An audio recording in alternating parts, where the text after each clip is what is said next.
Okay, so we are recording. So we're gonna kick off just a little bit early, and that's okay. But today we will be chatting about teacher tips and tricks for using Teams and Office 365. So this presentation has been specifically curated for all of you today. And if you'd like to follow along, I would recommend to use the link at the bottom. So that is a link to the presentation or the slide deck that we'll be covering today. So it's a pretty beefy PowerPoint. There's like 60 slides in it, but hopefully it will give a bit of an understanding and and knowledge to follow along. And so, with that said, I think what would be great is we can introduce ourselves. So, we mentioned the workshop will be recorded. So for all of you that might be joining us later on the recording, hello to all of you.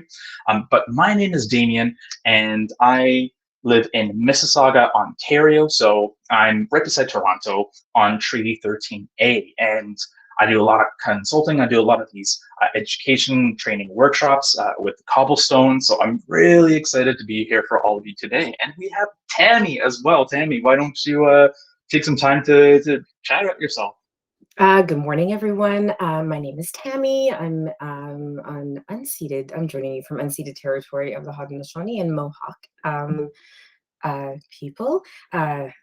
No, today is Montreal.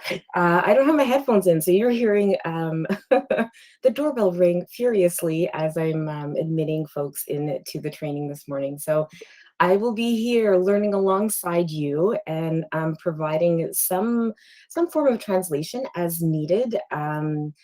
Je suis bilingue un petit peu, bilingue assez. So if you have questions in French, throw them in the chat.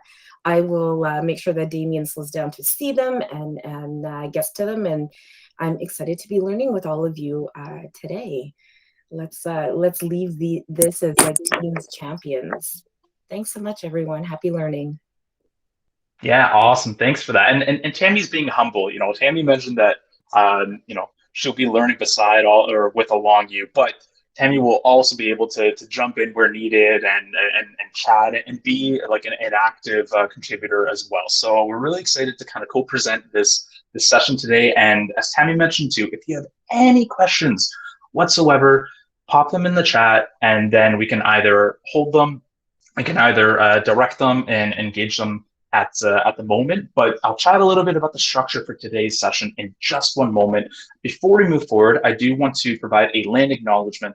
So I want to acknowledge the lands from which I am presenting from today, which is the ones of the Mississauga of the Credit people, so on Treaty 13A, and acknowledge those that came before me in my place as a settler today. And a brief, I guess, fact or history that I like to share regarding my treaty is that a large portion of the Mississauga of the Credit people were actually in a territory that was considered dish with one spoon, and so that bound people to share the combined territory and to protect the lands through nonviolent means. So the dish representing the land and the spoon representing the individuals co living and working together for mutual cooperation. And I really like that piece of fact because I think it can be very applicable in some of today's struggles, like climate change, for example. So I think it's a pretty important lesson that I like to share. So I'm happy that we're able to do that. Okay, so big thank you to Cobblestone Collective. They are being able to support us today and providing the session. So Emily, who was just on a little bit earlier, some of you have caught her. One of the great co-founders of Cobblestone Collective, and we're super excited with all of you to be here today. And also a immensely large thank you to Microsoft Education Canada, because they have made this session free for all of you to be able to come on, learn with us, and learn some new things. So very big thank you to that. And yeah, I think that's generally it. So today's plan, it seems simple, but let me break it down a little bit. So we have kind of this agenda for today. But the idea that Tammy and I had was we essentially, if you opened up the presentation deck, there are essentially 5 parts, right? There's the the dashboard and OneDrive, which is part one, and then there's 4 parts of Teams. So we will spend a chunk of time with each part, and then at the end of it, we'll give about 5 minutes to practice what we just learned, and also to get it's 2.5 hours. So I want to make sure that we're either giving everyone enough break to get more coffee or go to the washroom, or just anticipate some of that so that we can remain refreshed and have better retention. So I'm really excited to do that. And at the very end, all of you will be credited with a code to redeem on the Microsoft Educator Center, and we'll walk through that once we get there as well. Before I kind of dive through, Tammy, was there anything you wanted to add on that I might have missed? No, I think you've covered everything. I'm just going to double check that the link that I just posted in the chat is hyperlinked. I'm not sure that it is yet, but I'm going to make sure that happens. So thanks, Melanie, for asking. Awesome. Okay, cool. So with all that being said, I think it's high time that we dive right in. So I'm going to navigate over to the web browser of Teams.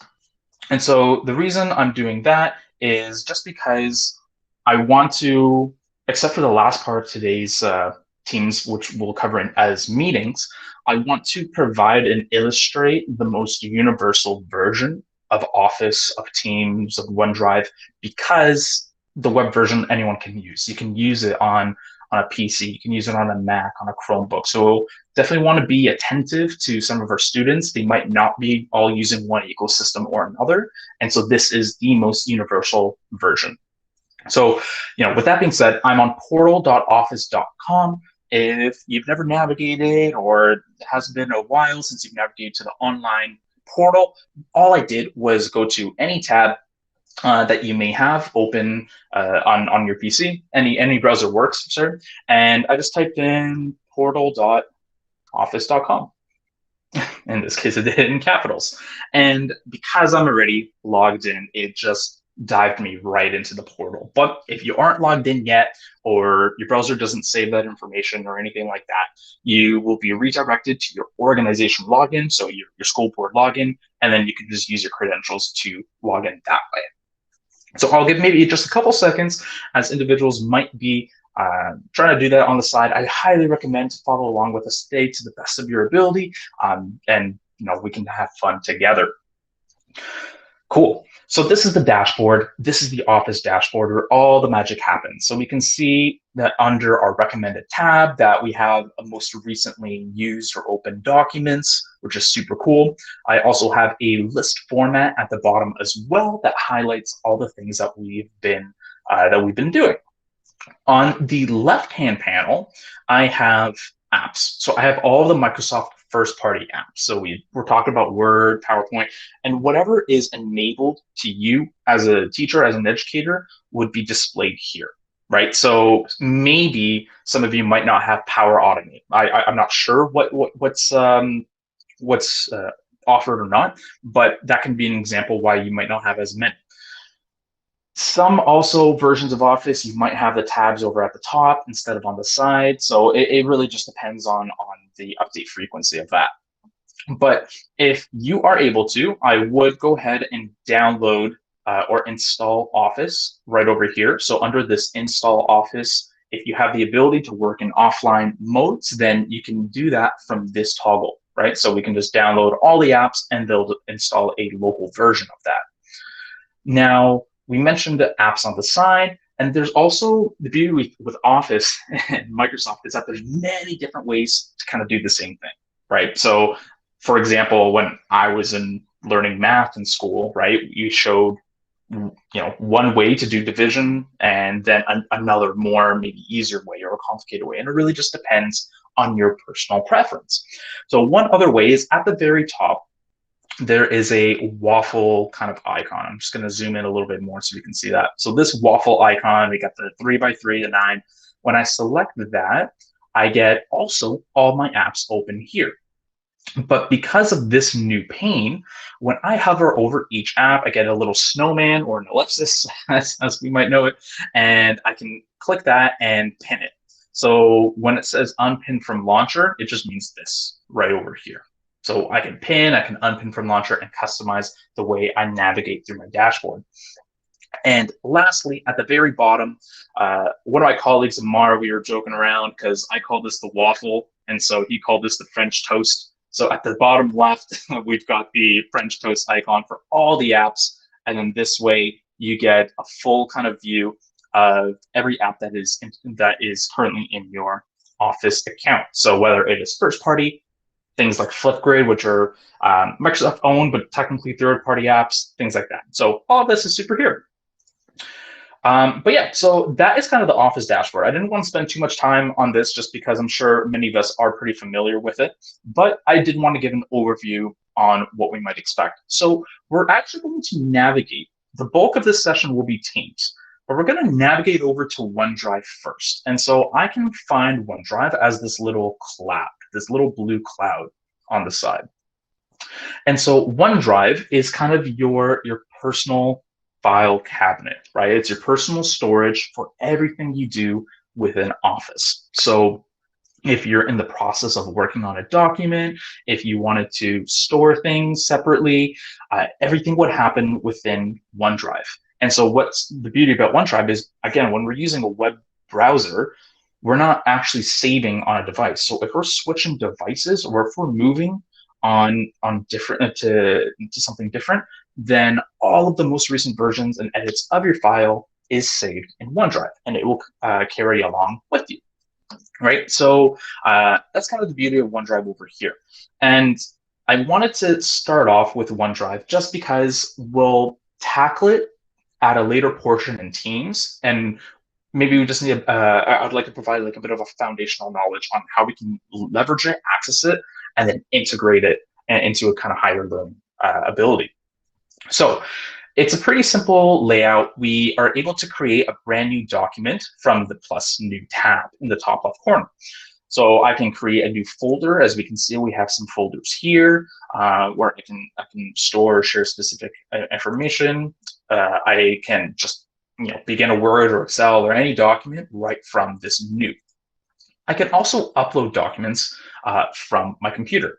So if I had just begun using OneDrive or just got set up and I have a ton of material from last year or on a USB or anything like that that I would like to bring into my tenant, then essentially I can use that upload button and be able to bring those files up and have them all located in one area. So those are kind of the two main functions here. We won't tackle automate. That's a bit of a higher level function there. But the sync allows us to sync with the desktop. So once we have our desktop OneDrive set up, right? So on a PC, this can be found in the File Explorer. Just on the left-hand side here, we can see the OneDrive. So once we have that synced, we can just click that and it will upload any changes that was made. So if there was something that wasn't uploaded, then it will make sure to tackle that information on the spot. So all of this is found in the My Files tab on the left-hand side. Right, so we got some folders, right? We got the different documents here. I can open up any document I want and then just kind of leave it open in a new tab. So despite it opening in a new tab, the entire session, the entire browser is in a current state of your account. So even though it's in a new tab, not to fret, just because it is in that same area. So I'm going to refresh it. It might take a little bit of some time. I did update my computer yesterday, so hopefully that doesn't impede with some features today. But in the meantime, let's try to open that up once more. And we'll move on into the recent kind of area here. So we have My Files and we have a recent. And recent just kind of gives another higher level, similar to this dashboard right here, right? The recent in OneDrive just gives another similar layout. In fact, it's actually kind of taken. This is taken from here.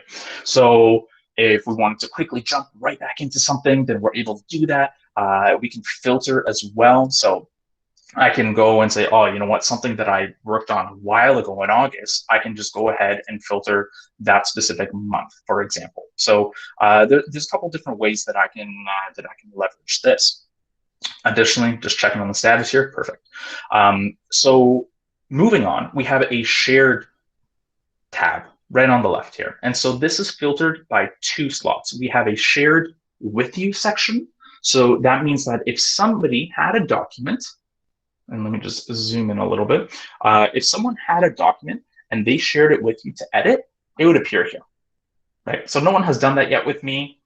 Looks like they don't want my help. That's okay. But you also have a shared by you option. So sharing by you means that you have created a document or template and you've provided it elsewhere. You've pushed that out to somebody else. So this is where you can kind of find and get a level of the things that you've done or that you're able to collaborate with others, right? So we have that. And then lastly, we have a recycle bin. So actually, I am going to delete something. Can I delete this? No. It pulled a quick one on me. I tried to click delete, and then it at least showed the print. So it took me a little bit by surprise. But we have our recycling bin at the very end over there. So we can see this document that I most recently deleted. That is okay. But the recycling bin, it's strategic in the sense that we have everything that we've deleted. I believe it's within the past 30 days. So we have the Galaxy Fitness, how to start a business, and these presentations. Now, if I made a mistake and I actually didn't intend to delete this Word document right over here, then I can select that and I can just restore it. So I can click restore and we'll see a little update on the top right. It left my recycling bin, and when I navigate back to my files, boom, I have Galaxy Fitness business plan. That's what the BP stands for. So navigating back, maybe I'm confident that these need to be deleted, or after the 30 days, they get deleted from the recycling bin regardless. So I'm going to go ahead and delete that. Now my recycling bin is empty, but wait, there's more. In the event that maybe there was a mistake that happened, right? Maybe the document that I just deleted, man, I actually did need that, right? Or something came up and there's just a mistake, right? There's a second stage recycling bin at the bottom over here. So this second stage recycling bin is kind of your backup to everything that happened. So if I click in here, I have all of these backed up, deleted documents and folders. So you're able to go in here and retrieve again something that you might have deselected or taken out, or so you can restore something. So there's always a backup to that, which is super great, because if you have that mistake, then it's here. Now this runs through the same period. I believe it's also 30 days. So you essentially have 60 days of not carefree, but peace of mind that should something happen, you can always retrieve that. So that is a super cool feature as well. Damien, we have a question, a raised hand from Law so I'll, Law, if you want to go ahead. Yeah, it's interesting what you're saying, because my question to you is, does this apply to Google Form? When I create a Google Form, this and the content somehow disappeared on me last week, and I wonder, how do is there a way to retrieve it? To my knowledge, Google and Microsoft Files are and Tammy, correct me if I'm wrong, but Google and Microsoft Files are pretty different, right? So if I go to a Google Drive and I upload a Word document, it'll actually convert it to a Google Doc, right? And then it sits in the Google Drive at that point.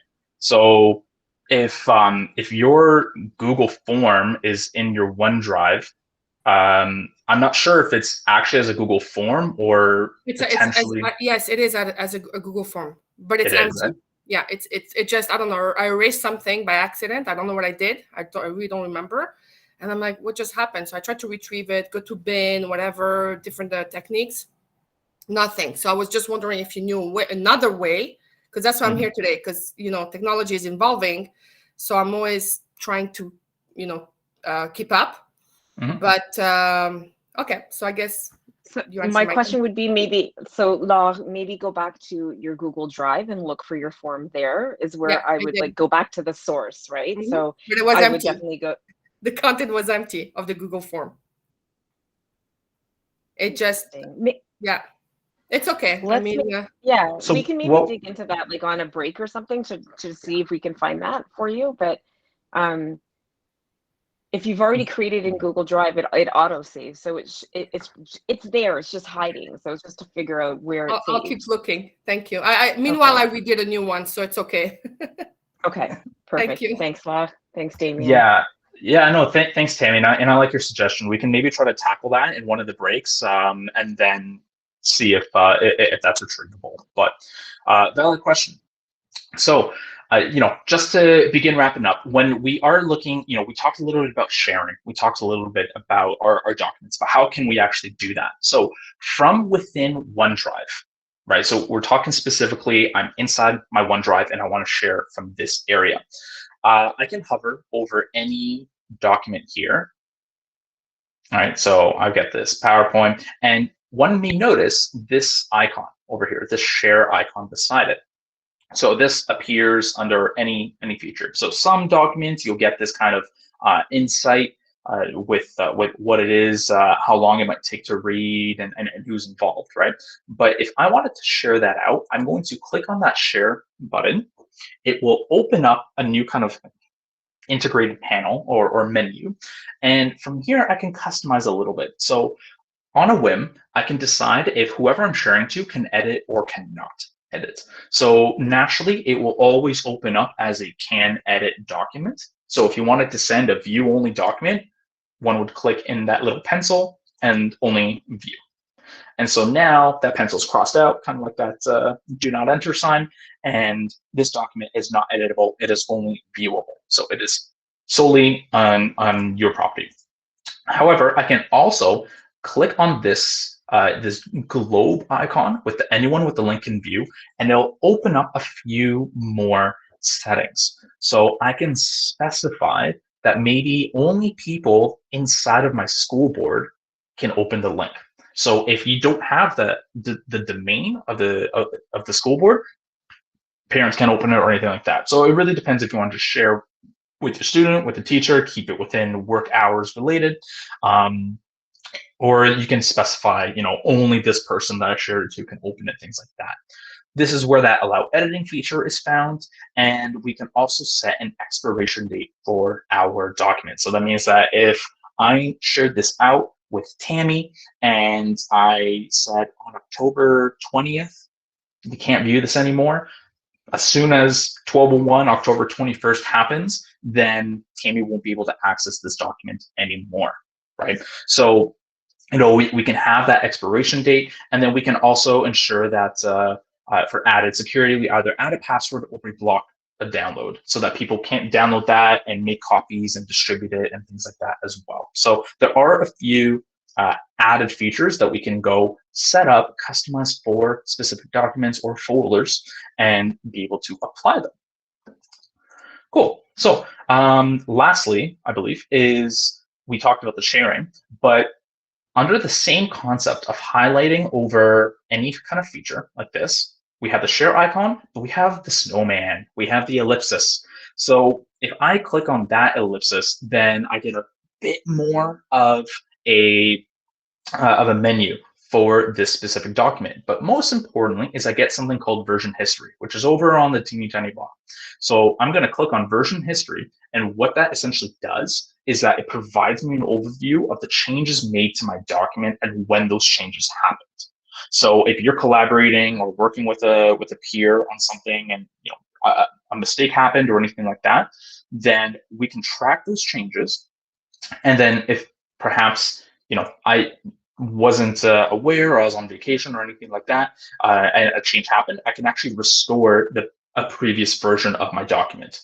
So we don't have to manually go between or click the undo button 50 times in order to go back to a certain state. We can just restore that version of the file and kind of pick up where we left off or go back to that. So that's kind of a neat way to ensure that all of the things that you're doing are relative to what you want to keep, right? And the authenticity and vision that you want to create. So I did want to now give some time, just because we chatted a little bit about how we're going to navigate through this this session. So for all of you following at home, this is where we hit that 5-minute break moment, right? So we're gonna chunk everything up, and I want you to give this a try. So if you're relatively new with OneDrive, then try opening it up, creating a folder, right, and then a document within it, and this can just be labeled as test folder or anything like that, and then sharing that out with a peer. So you can toggle with some of the share functions, and then once you're done, or once you've maybe opened up that shared document with your peer, go ahead and delete it, and then just see how that second stage recovery bin might happen. So while we're doing that, this is kind of the opportunity I want to open up as well. If there were any tentative questions or withholding questions, Tammy, also jump in at any point if there's any translation needed, or if you wanted to add on anything that we talked about. But this is kind of our moment to debrief and make sure we understood what we got before moving forward. Thanks, Damien. I'm just gonna special shout out Melina. Thank you. I think that might be the rabbit hole of lost files for law. It might just be the which account you're signed into.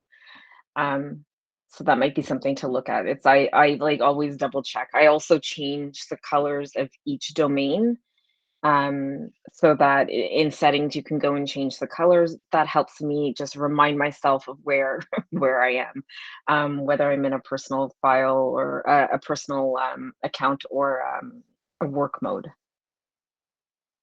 That's awesome. Thanks, Melina. And yeah, I love that. I love coming together and trying to come up with the solution, right, and helping out each other. So I definitely didn't consider that. I also don't have personally too much inside knowledge on how your board is set up, so I really appreciate that, Melina. That's awesome, and thanks, Tammy, for adding that. But yeah, so let me know if anybody had any issues so far with practicing along. If you haven't had a chance to open up this document, right, so you can kind of follow along at your own pace, or reserve this for next time, then you can do that with the link. I believe Tammy posted that a few times. And for all of those watching the recording, right, because some of us will be watching the recording, if you want to skip through this, we're going to leave about 5 minutes after each section, each digestible unit. So definitely go ahead and skip the 5 minutes, go to the next part. So that way you can just dive in, or obviously pause at any time. It's up to you. So.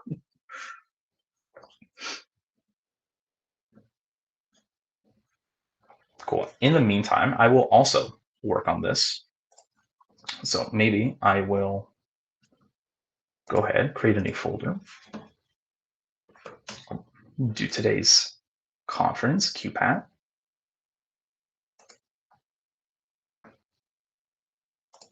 And let's just do a Word folder. That's okay.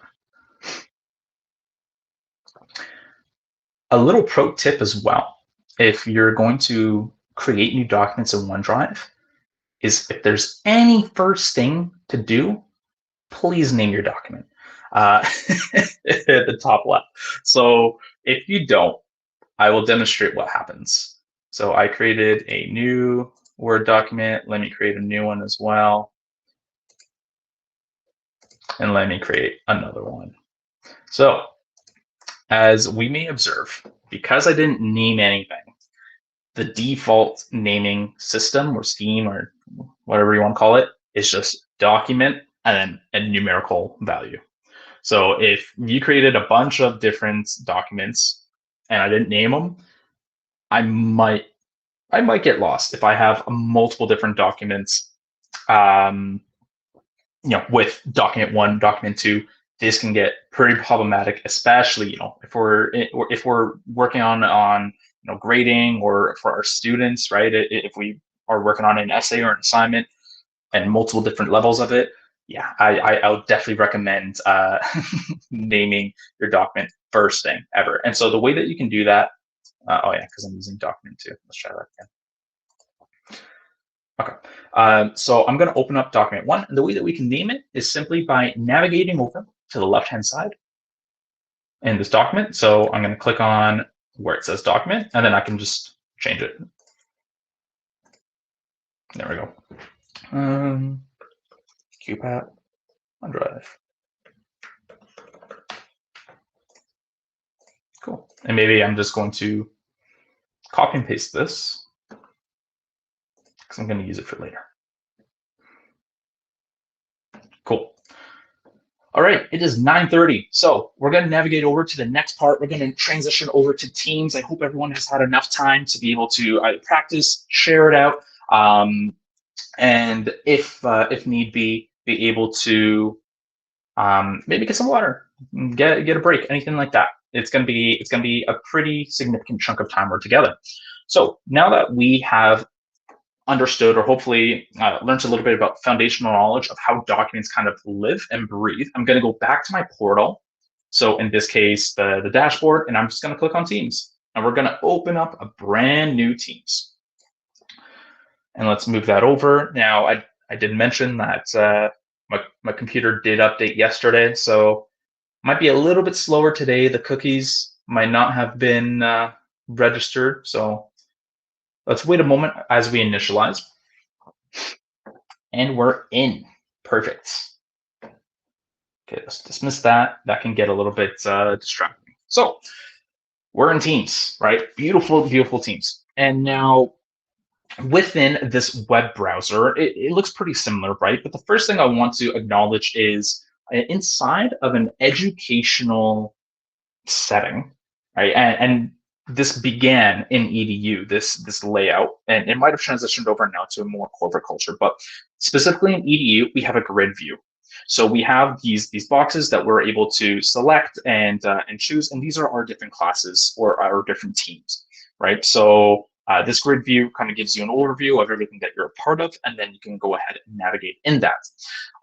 There is a way, or maybe if you prefer, or this was the way that you loaded it up, there is a list view. So if I navigate over to the top right of my account, I open up my profile, go to manage account, then under the general settings, this layout, grid and list. So when I click on list, we may notice that it changed a little bit. We have everything listed or loaded in kind of this left pane only model, and then everything is built within the right hand side of the reading pane. So a little bit of different layout, but EDU does have that distinction. So we're going to stick to grid. This is likely what many of us are using. And within Teams, right, the important kind of, I guess, layout or thing to consider is our side panel, right? So we have quite a few different things. First and foremost being the activity button or panel. So the activity panel essentially allows us to be able to track what is happening since the time we've been away. So, and that could be over anything. So in this case, we have a bunch of assignments that are either due or assigned. If somebody mentioned you, right, and we'll chat a little bit about that function in just a moment, then that would appear here. You can filter that by just typing like the @ Now, because I don't have anyone that did that to me, it's not popping up, but I can go ahead and filter that as well. So I have that feed over here. What's super cool about the general layout of Teams as well is that under the search bar, generally, we can use this to find specific things or to do a list of commands, right? So what can happen, for example, is I'm just going to go over to the Teams here. Let's go to accessibility studies. We'll talk about this in just a moment. I'm going to go ahead and I'm going to click the ellipsis and save. So I can save specific chats, for example, and put them in kind of this virtual list, but that list now isn't available anywhere. So this is where the chat command kind of comes in, where I can click in that top of the bar, right? And it's giving me a little message, look for messages file. So if you know the specific name of a file, you can go ahead and search for that. But a list of command in this case could be slash. And then now we get this huge list of commands that we can use to integrate within our teams. I'm going to do saved. And now when I get my saved list, boom, I get that saved post that I put aside, right? So it will navigate over on, or it will showcase on the left-hand side. And then when I click on each individual post, it will navigate me to where that post kind of lives and breathes whenever it was uploaded. So that's a pretty nice feature to be able to put things aside and be able to come back, retrieve them, right? I'm just going to unsave this for now, just because yeah, we're good. The next kind of area is the chat. So we'll talk about chat a little bit more in the part 3 over here. But this is where you can have those one-on-one chats, group conversations, and be able to have that dynamic interpersonally, right? So we have the different chat functions. The Teams panel on the left-hand side over here is also where we were able to be inside of our one specific team. Or if we're in the overview menu, this is your grid view. So once we're inside that team panel, we can go ahead and select and choose any of these different classes, right? If a class is bolded like this, that means that there's something that happened that I missed. So that means that some sort of activity or update happened, and it could be anything, right? Like it can be a chat, it can be a file that was uploaded, things like that. This signifies that something happened in that class that changed, but it wasn't including me, right? So that's where the at mention would happen in the activity as well. So I'm going to go back into the accessibility studies, right? We're going to hang around here just for a little bit, but or just because we're going to navigate back here. But moving down the path, we have our assignments, right? So some of us mentioned earlier that you use the assignments tab, right? And it changed the view a little bit. So this is a more kind of structured view of the assignments that we have. And we'll talk a little bit more about assignments in Alex's session. So I'm not going to dive too much in depth here, but we can filter through our assigned documents, assessments, things like that, anything that we've returned already. And then we can also filter by a class specifically as well.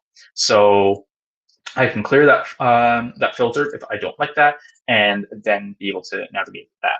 So yeah, well, I'll kind of leave it at that, just because there's a few things that I'll mention broadly. But Alex later this afternoon, I believe, at Eastern time, it starts at 12:30. We'll be able to dive more in depth and kind of educate those strategies as well. We have our calendar also on the left-hand side. And so what's important to know about the calendar is that I am actually missing a class right now for all of you. But what I meant is that what's important is that this specifically mimics and works with Outlook. So if you add anything in Outlook, it would populate inside of your Teams calendar as well. If you add anything inside of this Teams calendar, it's in your Outlook. It's a universal calendar that you can access between 2 different platforms, which is super neat. And then we can go to our files over here and see, any recent files that we worked on. And this is interesting, right? Because we can observe 2 different things.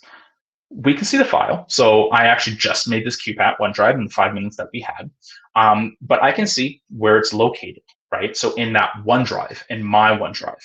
So in CC Teams, that's my name. So I can find it in this OneDrive.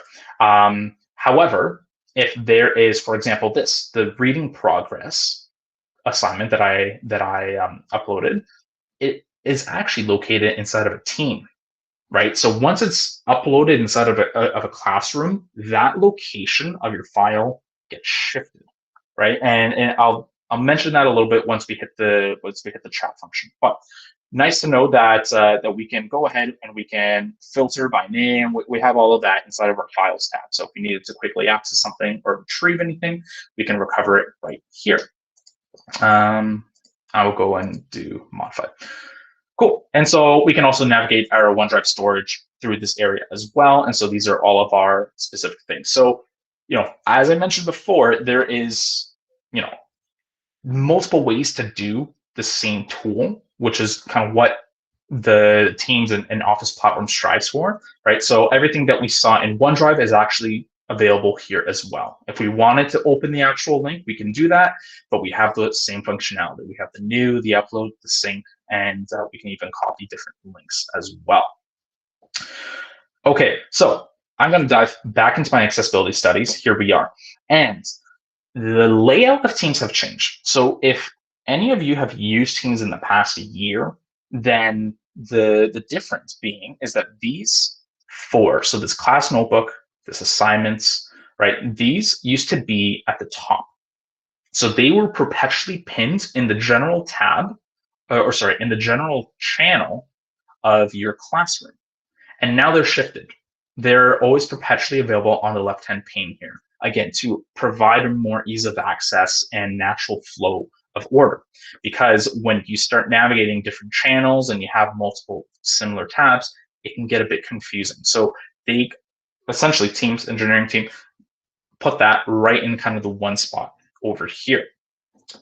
With that being said as well, is that inside of this channel that we created, and the next part will be building channels and kind of customizing our team, but we are able to go ahead and kind of label this as like a bulletin board, right? So when we want to post an update, right, kind of this welcome back, thanks for being here, and we can reply and build on that, then this general tab is the bulletin board, or in any channel essentially. So if I wanted to post a specific lesson, or just comment or post anything like that, this is where you'd be able to do that. So additionally, then what we're able to do is kind of go into the file section and see all the specific files uploaded in this class, right? So I have my files, and then anything I uploaded. So this is when I looked at my files, that reading horse struggle, when I assigned that reading progress out,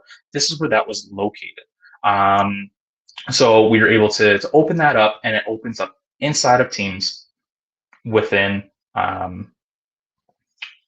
application. I always have that option if I wanted to open it up elsewhere. So by navigating to the ellipsis, I can open it up in a separate browser if I so chose or preferred. That is ultimately up to you. And if you have the option as well, you can open it up in that desktop app over at the top. But kind of the idea is with Teams, it's built and revolved around trying to do everything in one place. So you eliminate the need of having to multi-tab, multitask, all the different cool things like that. Cool. And then with documents inside of Teams, we also have the ability to have like a live conversation. So, similar to Google, right, where you can chat with individuals on the spot, or be able to edit and suggest. We have that ability to do that in the right-hand pane of the document as well. So it offers all the same functionality as a specific chat inside of Teams, but we're able to have that built in. And then once we leave this this document, then the chat kind of gets reset.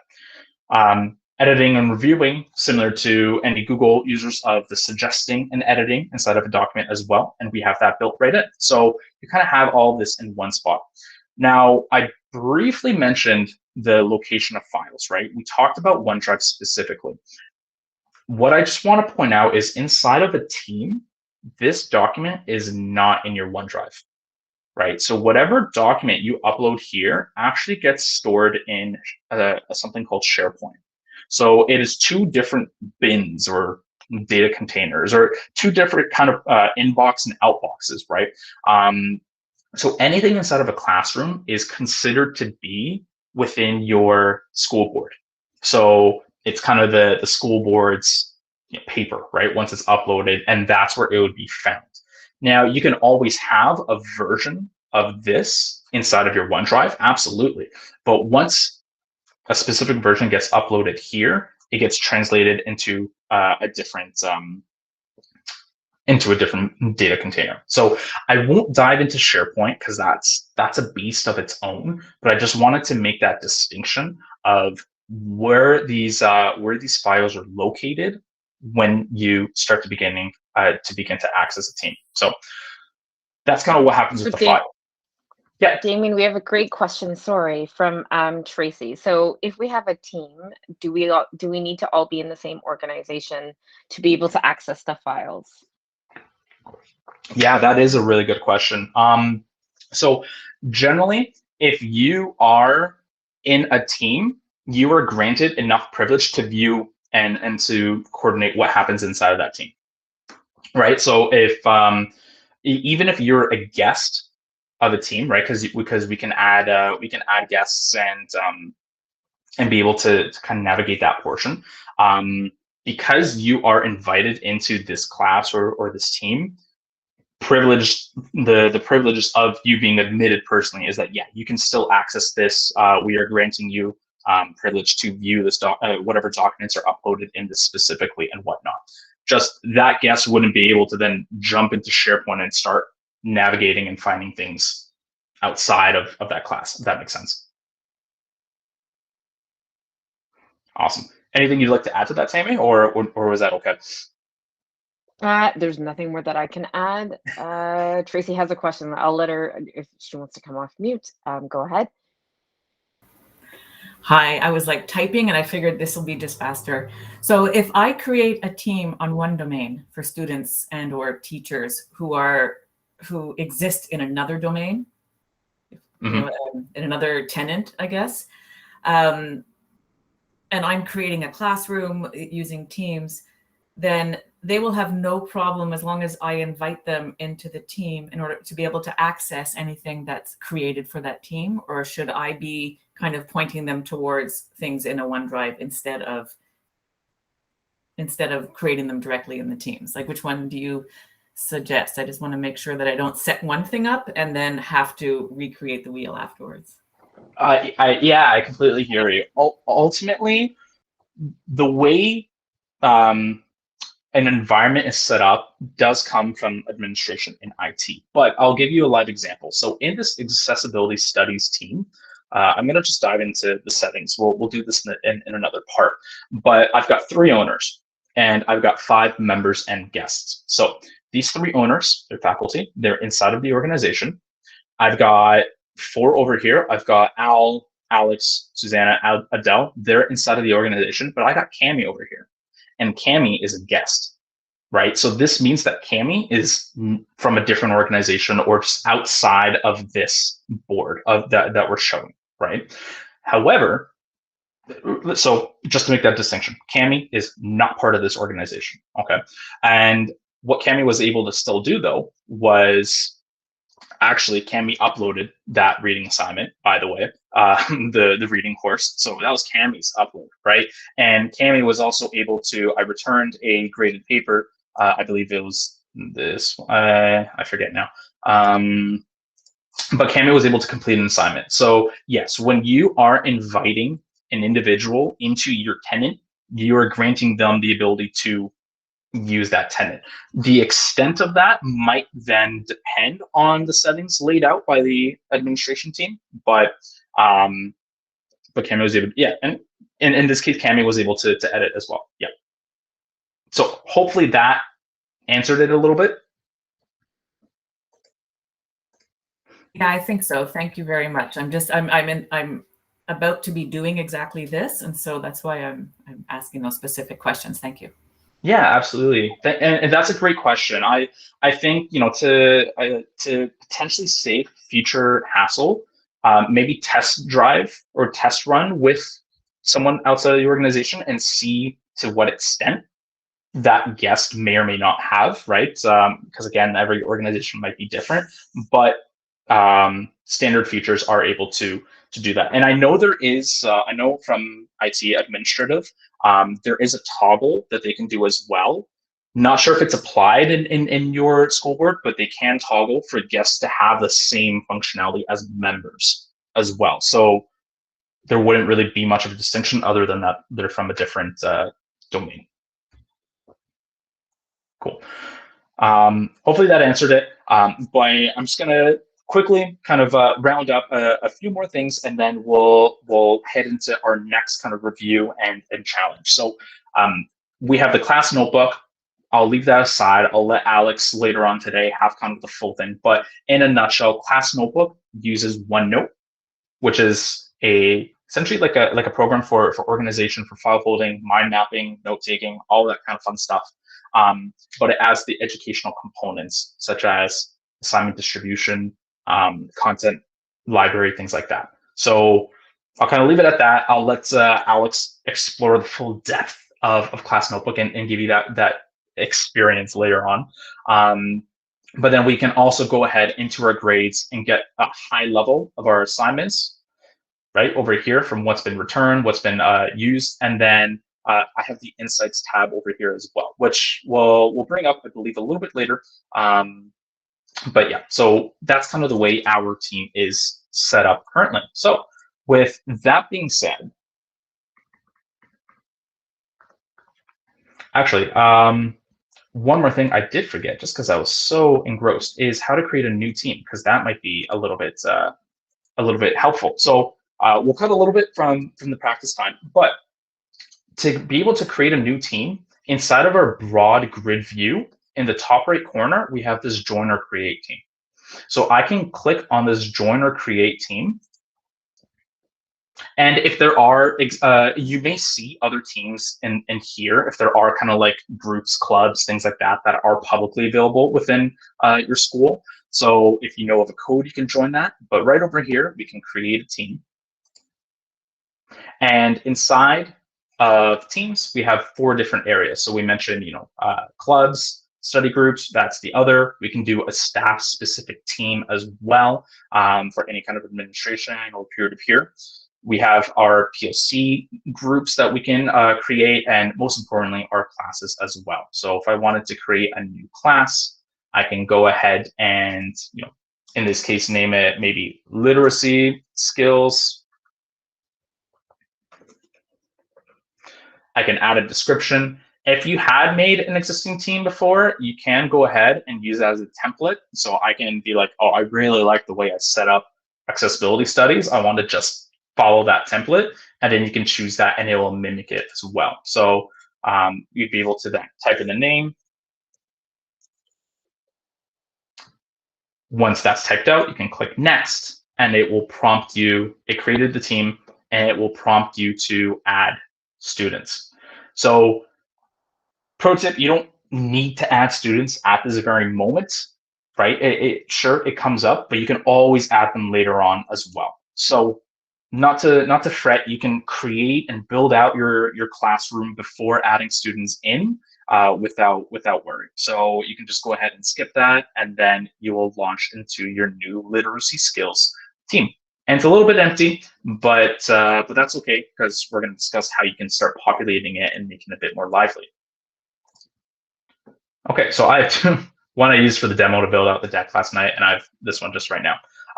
But navigating back, what we can maybe do is practice creating a new team, or just exploring the different functionalities of it, and then being able to add our co-educator, or just add another teacher, right? Someone who might be joining us later on as well. I'll also leave this opportunity up for any other questions if you want to jump off mute or anything like that, and maybe we can tackle that together. All right, we have another question from Tracy. Can you invite folks who don't have an Office account?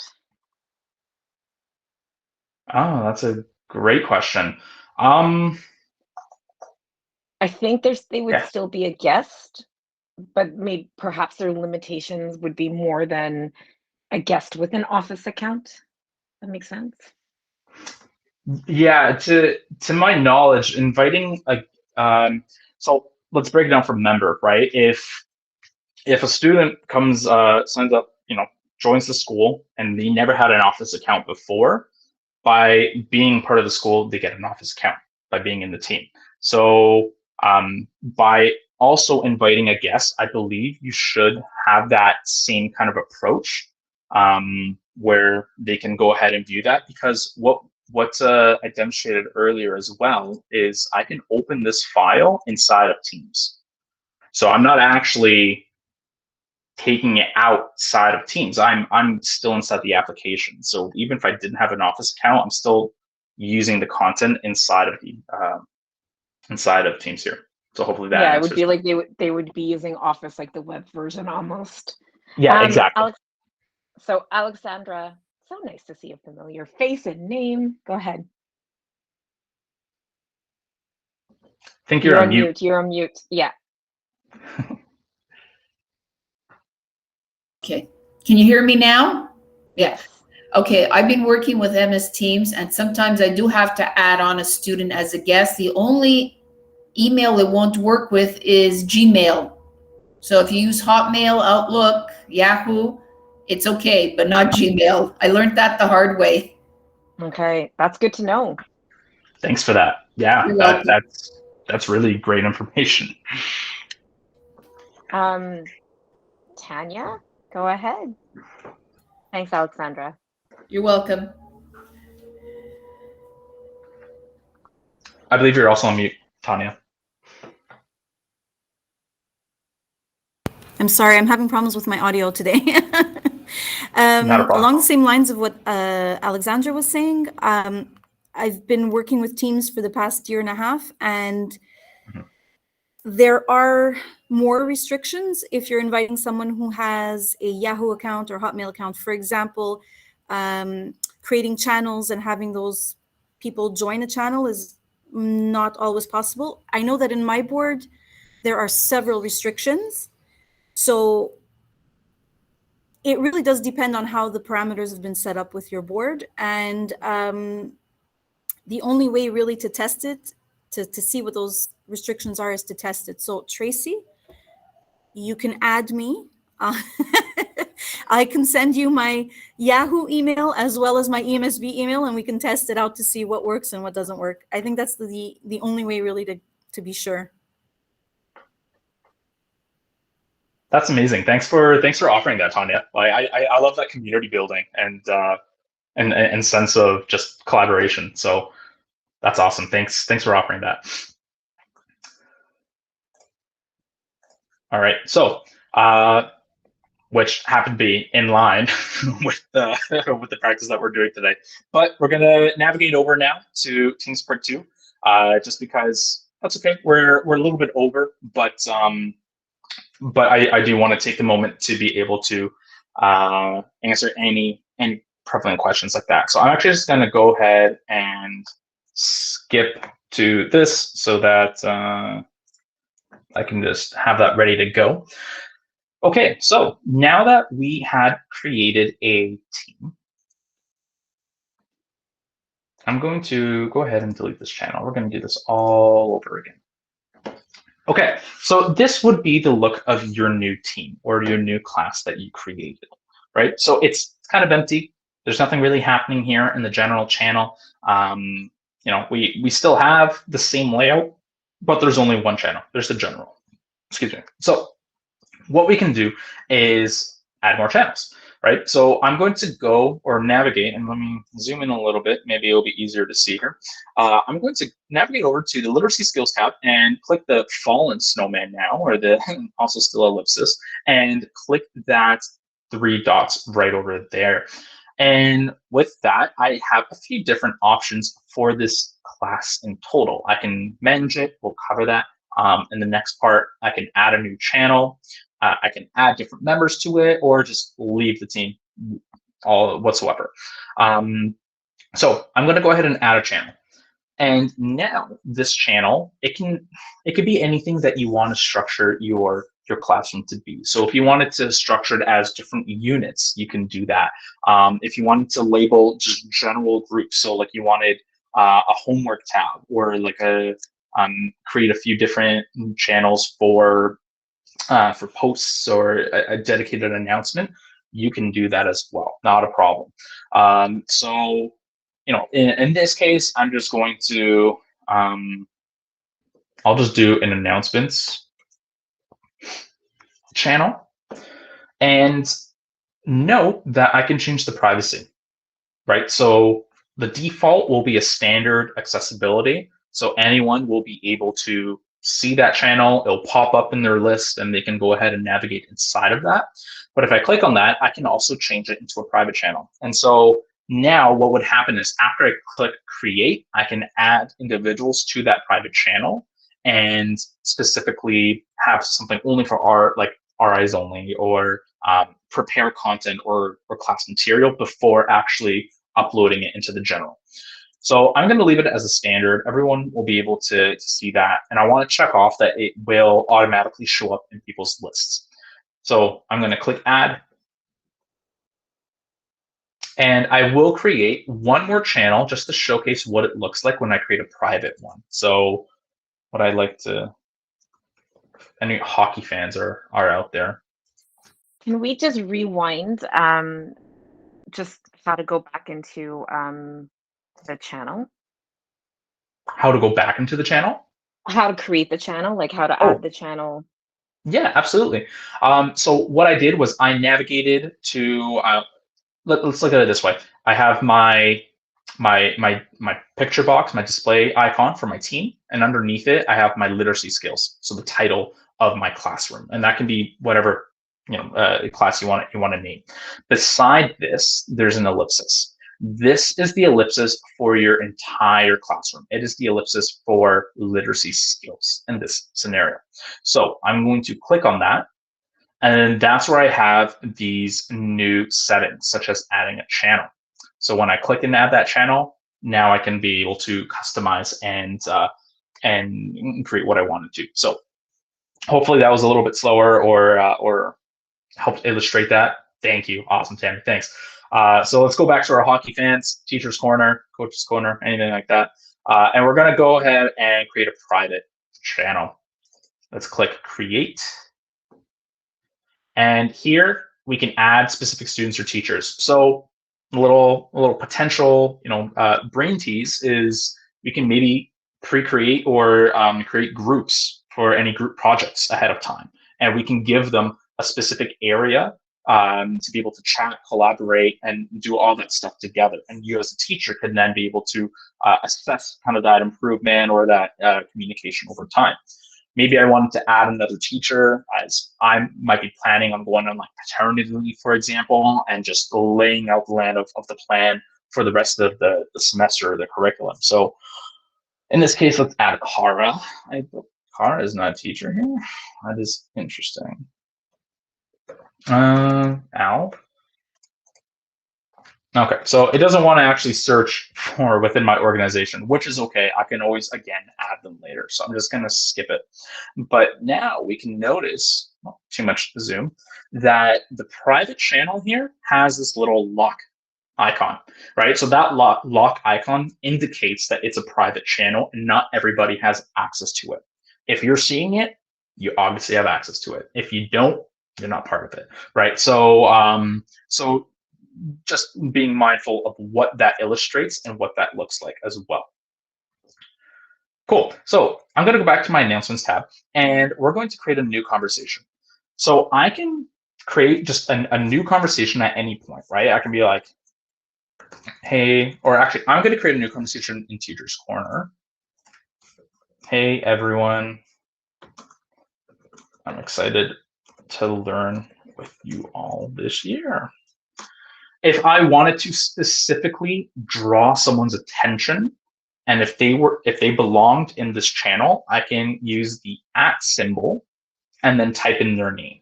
So if Cara existed, which I don't know why it currently doesn't, I can do @Cara, and then it will give Cara a specific notification that someone is trying to reach her directly. So we can always do that as kind of like a little additional help when we're trying to get someone's attention. So I'm just going to create that post, and let's wait for it. Might need to refresh. So when we add that post, it should upload, and similar to, as we mentioned, the bulletin board example, it will lay out just like that. Perfect. So we can see who posted it.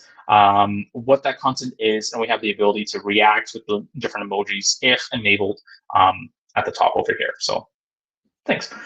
Now I'm going to go to announcements, because the reason I differentiated that is that there's two different ways that we can communicate with our students. So under new conversation, there is a small tab. Hopefully we can see that.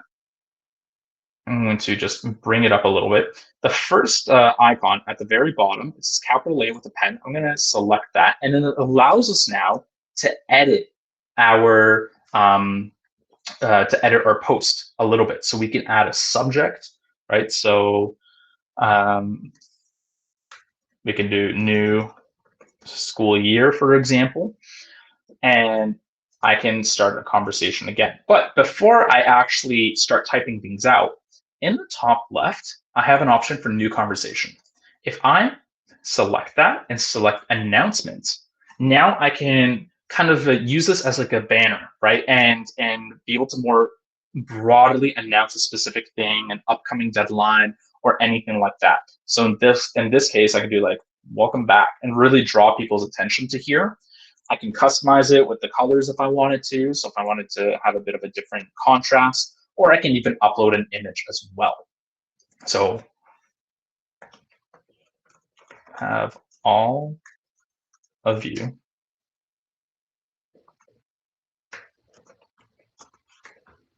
lots of exclamation marks. So, once we have our post ready to go, I can select who can reply. So in this case, I want students to be able to reply to that, but I can also post in multiple channels. So if I'm teaching numerous classes, then I can go ahead and select which channels I want to post to. So if I have multiple classes, I can maybe select accessibility studies and do this general channel as well. Or I can, if I want to post multiple things in the same team, I can do that as well, right? So I can just go down to my literacy skills team and also do that to Teacher's Corner. It will gray out the area that you are currently working in right now. So it's a pretty seamless way to do the same tool without repeating it numerous times and having a tedious process out of it. So we're able to do that and select it. We're fine doing the way it is. And these are kind of all of our editing functions as well. But once we're ready to go, I can go ahead and post that. I'm going to need to likely refresh again. Never will I update a picture before a session, but that is okay. So once it's posted, we can see this nice banner. It really kind of attracts the attention, and we have our content at the bottom. Not a problem. Now, under Teacher's Corner, there's a few more things that we can do to engage with our students and really check in with them to see how they're doing, right? So one thing that we can do, I don't actually have it in there, so I will start this new conversation. I didn't have it in the Teacher's Corner. I guess it didn't update. But one thing that we can do in our general channel is at the same ribbon at the bottom, right? And we have a couple different functions. We can add emojis, we can add GIFs, stickers, things like that. There is this little like a track medal or medallion, first place icon, and this is to send praise. So if we want to acknowledge and congratulate the efforts of our students and anything that they did, we're able to do that by sending a praise. So, maybe I want it to be inclusive, and if I had students in this class, I would select who I'm sending this praise to, and I can add a personal note like, "Thank you for helping out Tom with his read and write tool," right? And once I'm happy and I select who I want to send it to, I can preview what that would look like and then send it away. So we're able to send this praise and really acknowledge out of the ordinary or extra efforts that our students are putting in and demonstrating, and give them the appreciation that they deserve as well, and really build those good habits over time. Another thing that we can do, and this is a relatively new feature that I love, is that we can post a reflection or like a reflect question. So we had the praise, just navigating a little bit more to the right before the ellipsis here actually, is this reflection. So if I click this reflection, it will load up. And we can ask any of these kind of predetermined questions, right? So how are you feeling today in general? Or how has this week been for you? Especially in this time of that we've experienced, right? Virtual, hybrid, a lot of back and forth. There could be a lot of different things happening in our students' lives, especially that we don't see them as often potentially anymore. So we can be asking these little daily or weekly check-ins to really see how they're doing. So if how do you feel about your ability to succeed in this class, for example? Or we'll do a check-in. How are you feeling today? This is fun. And now I can also select the privacy. So by default, educators can see the names of students and the reflections that they provide. Classmates can, in this scenario, see the reflections but no names, right? So we want to maintain that anonymity, and have that available for all of them. But we can also be able to select that classmates don't see anything. This is solely for the educator to kind of get a pulse check or a sense of what is happening in the classroom, just because some people might not be comfortable with that. We can give them a certain duration to complete. So whether it just takes 5 minutes at the beginning of class or anything like that, we can select that time. And then this is what they would basically get. They'd get a little emoji or icon of, tell me if you're feeling super happy, content, neutral, and progressing down or digressing down to angry or frustrated or anything like that. So I can go ahead. Yeah. This is available also for any student in your classroom. So whether they're a member or a guest, they have access to this. Yes. I believe so. Yeah. If they're a guest, like when you post it out, you're making it available for anybody to in that team to interact with that. Okay. Super. Thanks. Yeah. I would love to double check if anyone wanted to try it out in a few minutes, as that's what we're going to be practicing, and see if inside of your tenant it's possible, or if we added a guest from the previous session, but it should be just fine. All right, so I have to refresh again for this to show, and that's okay. But then what will happen, actually, let me zoom out a little bit. And we will give it a moment here. So Melanie doesn't see it in her team tenant. Is it possible that it's something you have to go initiate or install, or is it something that should be there? You may want to look, Melanie, under your general instead of one of your channels, because I think in my experience, that's where I was able to find it. That's a great point, Tammy. So under the announcements, I can see it. Under Teacher's Corner, I can't. So it might depend on the structure of the channel. So thanks for bringing that up. That's like I got a little bit confused with that as well. So maybe in the general channel, but that's how it would look like. So this is posted, and then students can be able to quickly answer it or be able to do that. And if I hit explore, let's see if it will work with that. Essentially, as an educator, the explore option will allow us to then get a broad view or highlight of the answers that were being submitted, anything like that.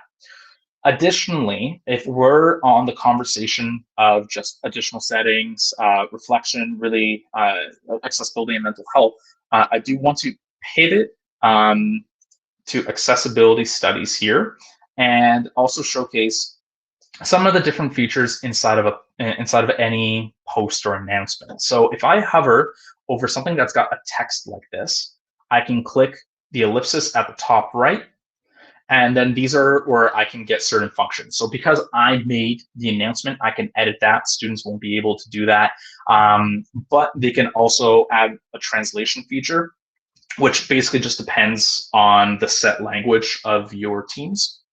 But that means that if my teams is set in English, so if I have this French text over here and I click that translate, it will translate to my set language of teams. So I just got the French text into English. So really breaking down that language barrier with a click of a button. And then lastly, under the ellipsis, we can also pin certain things, turn off the notifications of a specific post, and also open up Immersive Reader, which is a great tool for students that may have learning disabilities such as dyslexia. So really great thing to explore there. If you'd like, I can dive into that, but I know we are drawing up to our time in order to practice what we did. Actually, one more thing is inside the literacy skills, we can customize the tabs at the top of each channel so they're different, right? And right now they're all the same. I got posts and I got files. My announcements happens to have a note in here as well, which is nice. Same thing with the teacher's corner. I got posts and files. So in my general channel, if I click this add a tab, there are numerous, and not all of them might be enabled depending again on the administrative privilege, but there are numerous extensions to be able to incorporate or add, such as Flipgrid or different apps like a website, things like that as well. We could also go to a file. I don't have anything this one, sorry. I'm going to go to accessibility studies. We're going to go to the file, select this document, and I can also make this a tab. So if we're focusing on a specific assignment or there's something that I just want to be easily accessible for my students, then this can be pinned at the top of the channel until it's ready to be taken down at any point as well. So I can just right click and then remove that.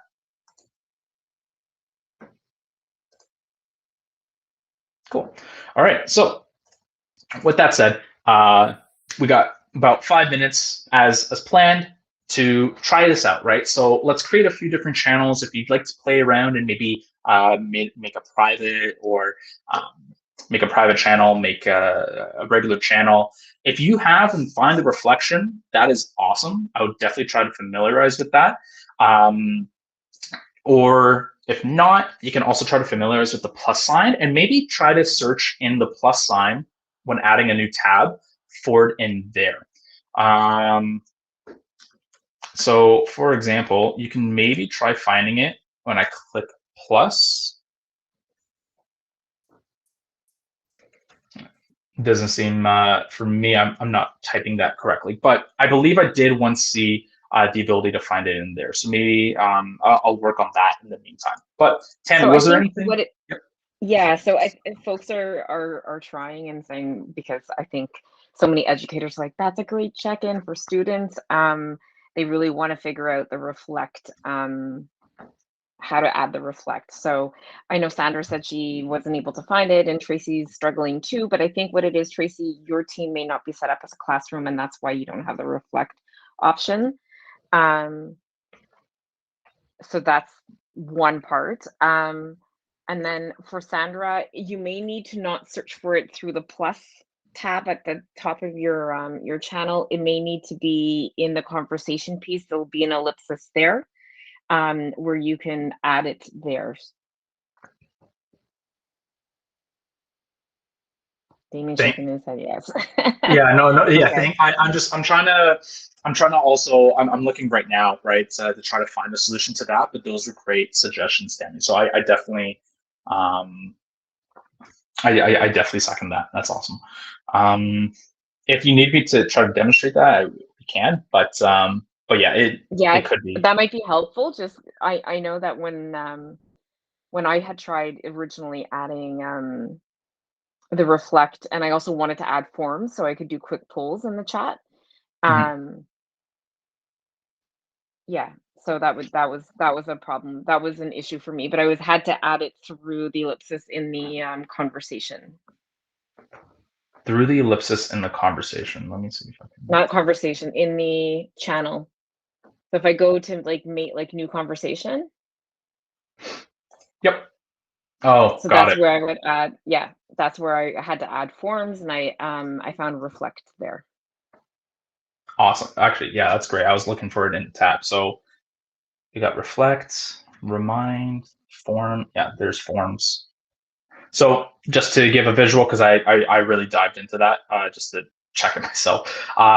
Inside of any channel, what Tammy mentioned, when we click that new conversation, over on the right-hand side, we have all the great potentially tools available here, but then we have the ellipsis, and clicking that ellipsis at the bottom, the next thing beside the send button allows us to search, and if it's available, might be able to add in there as well.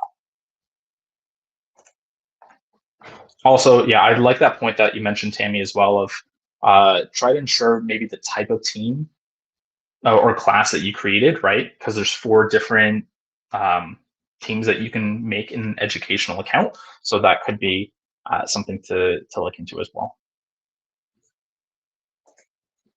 Okay, and I was just coming back to you, Lynn. Go ahead. Okay, thanks. I created a post using announcements, which I really like because it draws their attention, but I can't seem to post it to multiple channels.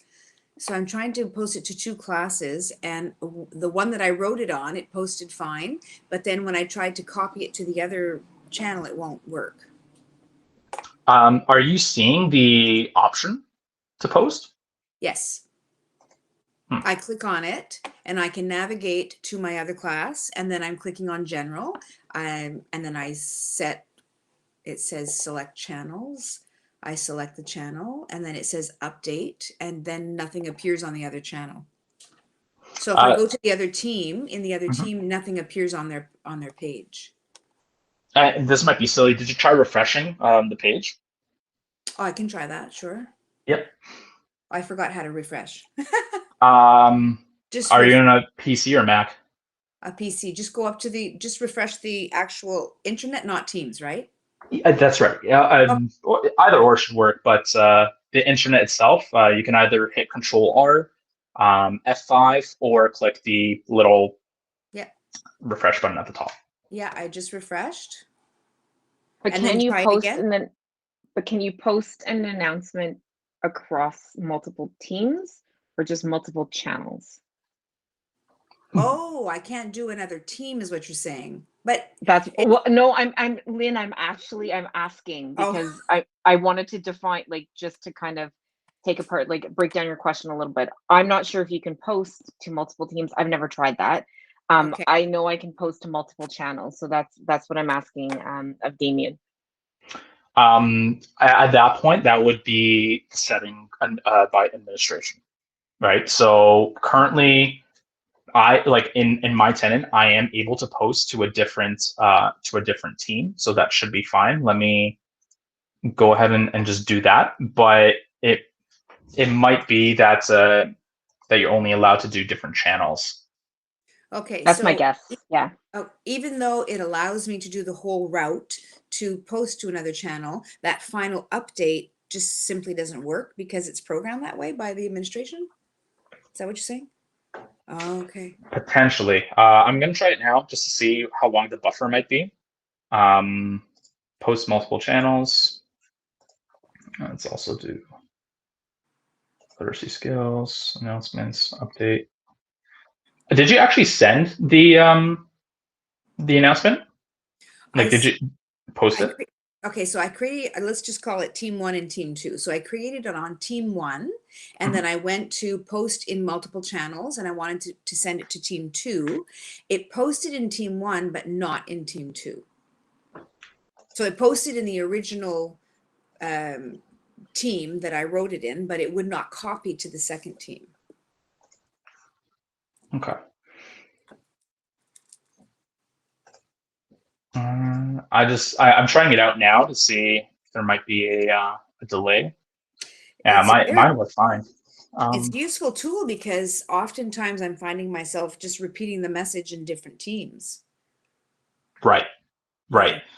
I'm not sure if anyone else happens to maybe have a solution in their tenants or domains, but I feel like Alexandra is either going to confirm, no, you can't post to multiple teams. Go ahead, Alexandra, go do it. Or is it a question? No, sorry, I have another question. Can't help. I wish I could. Okay, because you were like, there's some like, just anyways. I thought maybe you're like, My guess is that you can't do multiple teams, but I'm not sure.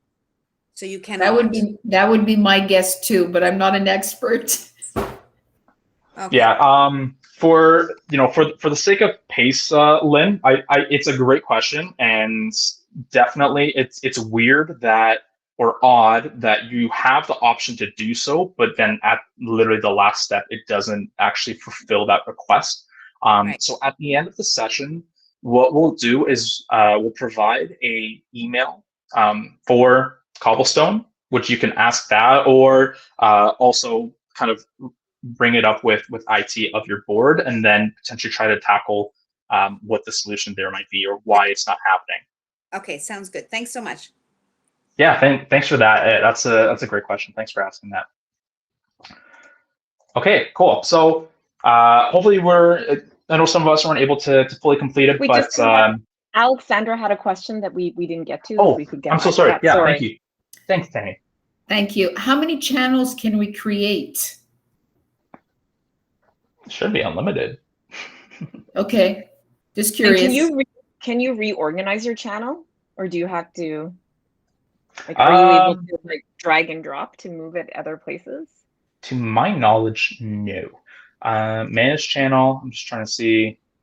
I don't believe so. So I think as you're structuring it, if you don't like it or anything like that, then you just have to, when you make it, reorient it in the correct order.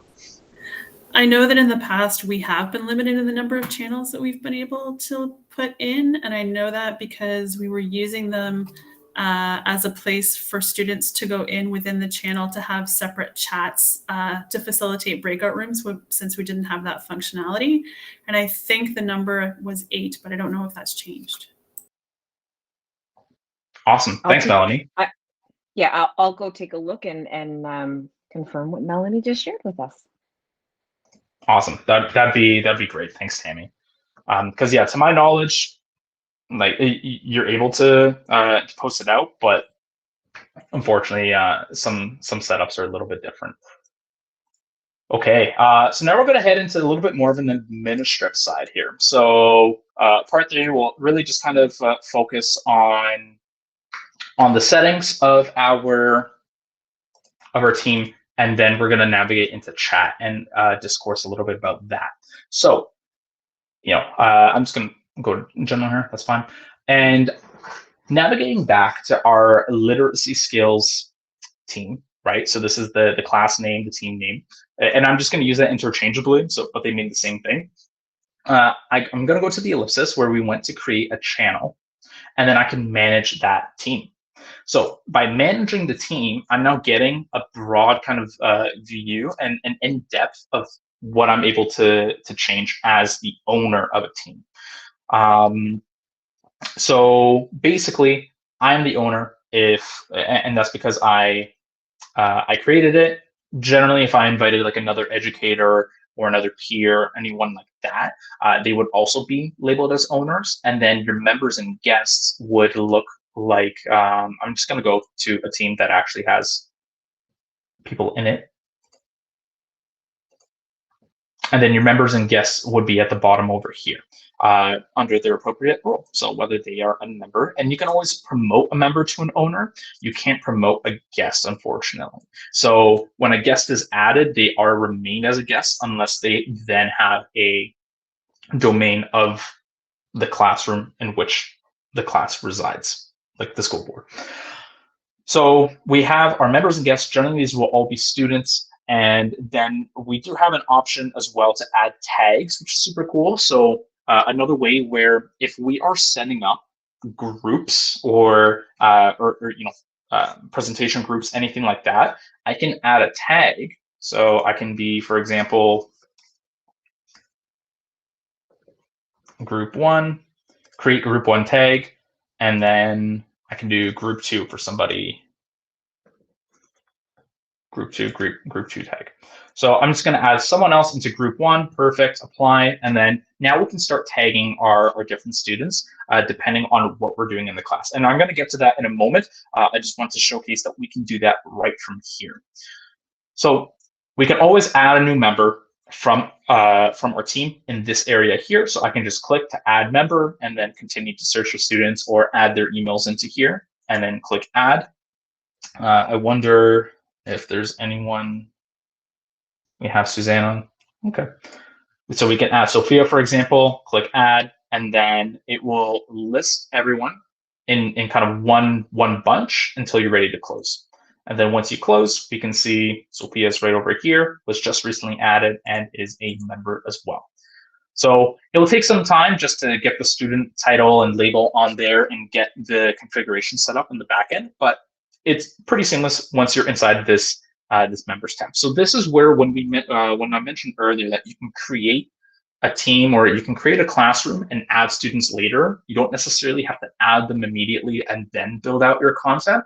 This is where you can do that. So you go into the team, the management, and then be able to add them here.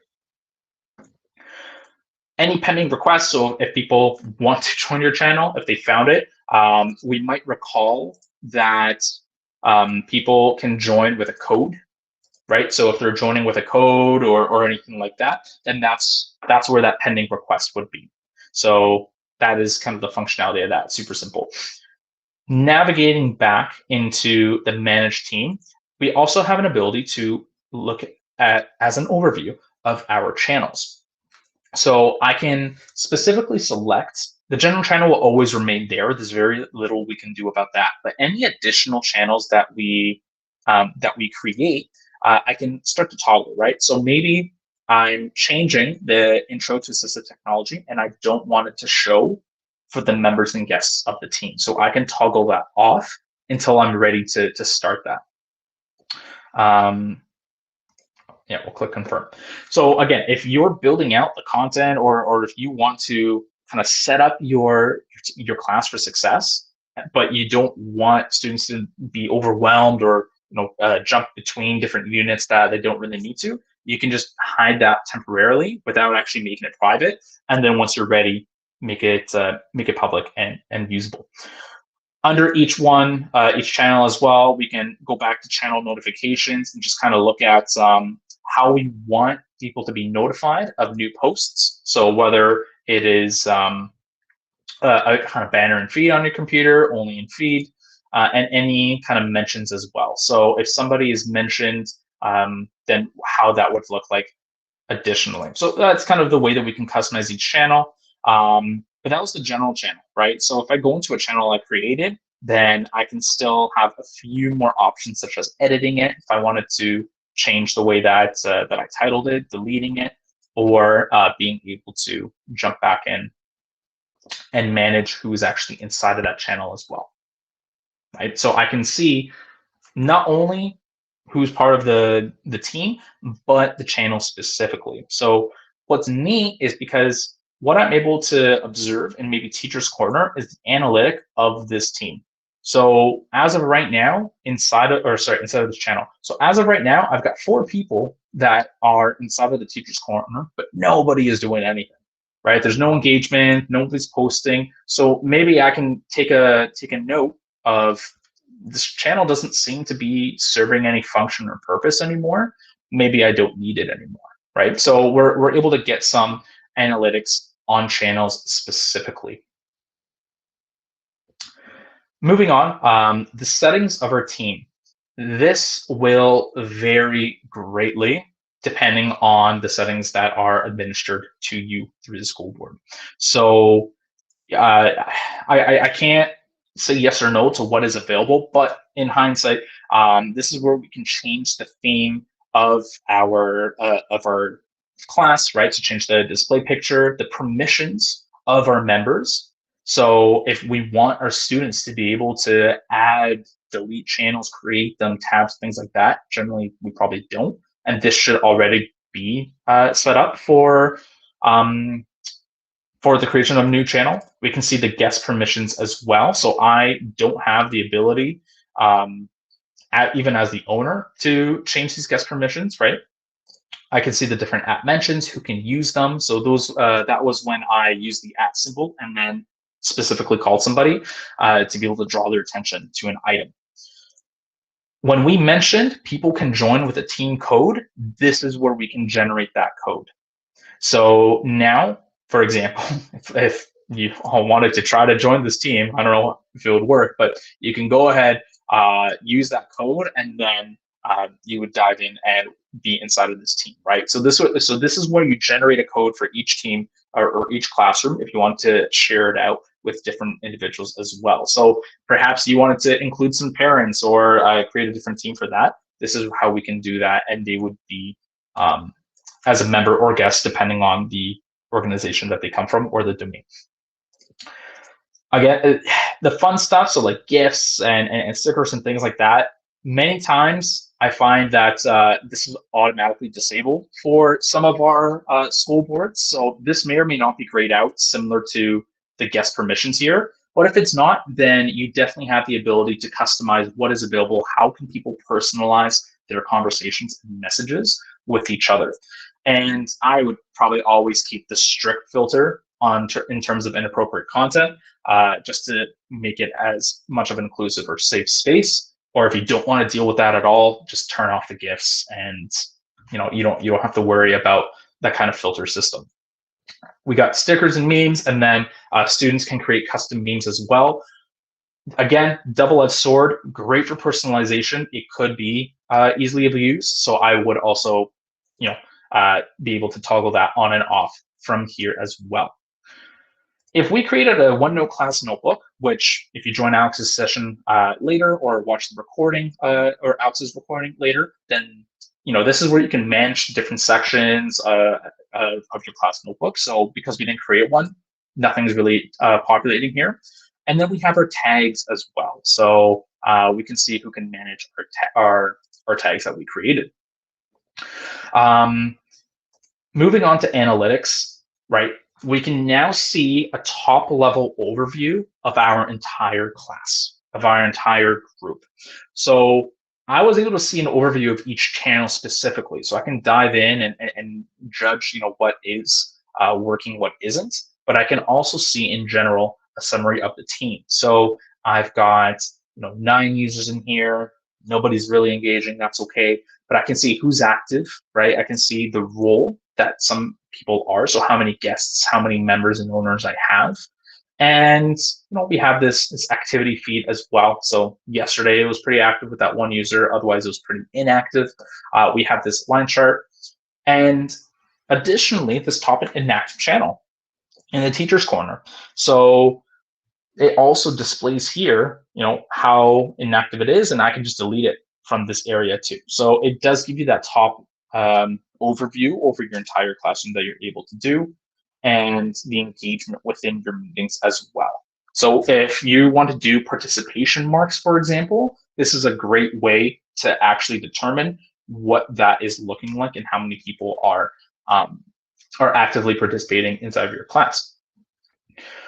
Cool. Apps, we won't talk about apps too much. We mentioned it briefly, but it is important to note that, the praise and the reflect, it is an app. So if you're not seeing it automatically embedded, then you might need to add that. Or Tammy pointed out earlier that, she needed to add a forms to be able and wanted to do that. And Tammy, definitely elaborate more on that if you wanted to.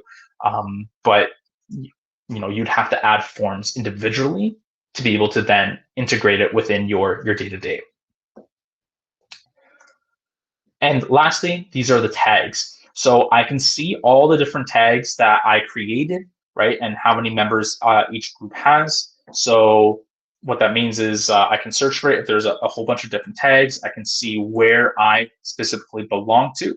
And it should work in the sense that if I go to my conversation, then using the @mention symbol, I can now click a specific tag. So if I want to acknowledge a group project or a specific group of individuals or students, then I just would need to go ahead, use the @mention, and select which group I want to do. Don't forget.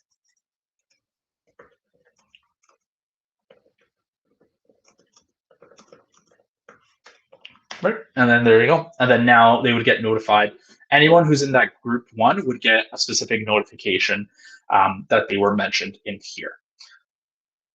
Okay, so that's kind of the overview of Teams. Oh, one more thing is the insights over here. So we talked about analytics, right? And there's a couple different things here, but we have analytics of our team that we're managing over here. So it's just giving us a more top level view of what is occurring.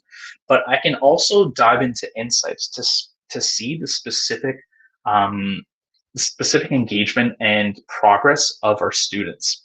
So this is a demo mode just because nothing else, this tenant that I'm working in, there's not too much happening here. But as an example is, I can see that in this case, Gabriel was actually often late for meetings. So in addition to us having the option to post reflections for students to share, maybe we can take cues onto things like that as well. So Gabriel has been late often. Is everything okay? Does this time work for you? Things like that. We can see also the general engagement, right? So how many communications are happening, the inactivity. So if someone didn't sign on to class or skipped it, and also the assignments. So what is the average grade or that is happening inside of your classroom? The reading progress, which is a super cool and brand new tool, literally maybe 4 weeks old, 6 weeks old at this point, is also integrated as well. And we can kind of get that individualized overview for our team. So I know at this point I would have challenged the question, but I'm just going just because we spent some time discussing, answering questions, things like that. We're just going to go a little bit over the time frame, and then be able to wrap everything up nicely with a bow. So I went now to the chat panel on the left-hand side, and this chat over here allows us to have that one-on-one or a group conversation with individuals, have those interpersonal skills. So I have, for example, a conversation with Cara, just us two. And I also have a conversation with Alfonso and Cara. So this is a group chat. I'm going to start with a group chat just to overlay some functionality of it. And then we're going to navigate back to the one-on-one, the individual. So as soon as I add multiple people, actually, let's start with creating a new chat. So I'm going to actually delete this. And it should. And then I'm going to hide it. Okay, so when I'm going to create a new chat, the way that we can initiate a group chat with somebody is I'm just going to type Alfonso. And once I'm ready to go, I can just type out a new message. And immediately after, I'm just going to add Cara. Actually, I'm going to add someone else this time. Yeah, Patty. Let's add Patty in this one. And once we're ready to go, I'm just going to select inside of the message, and we have our group conversation beginning.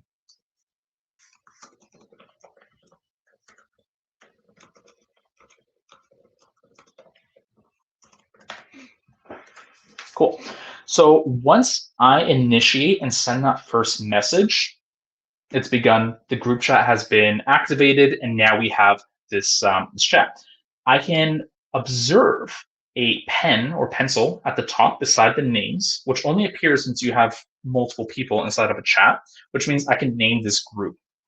So I can maybe say this is the admin chat, and just like that, it changes. So I'm not now listing everybody's name. I'm just consolidating it into one identity.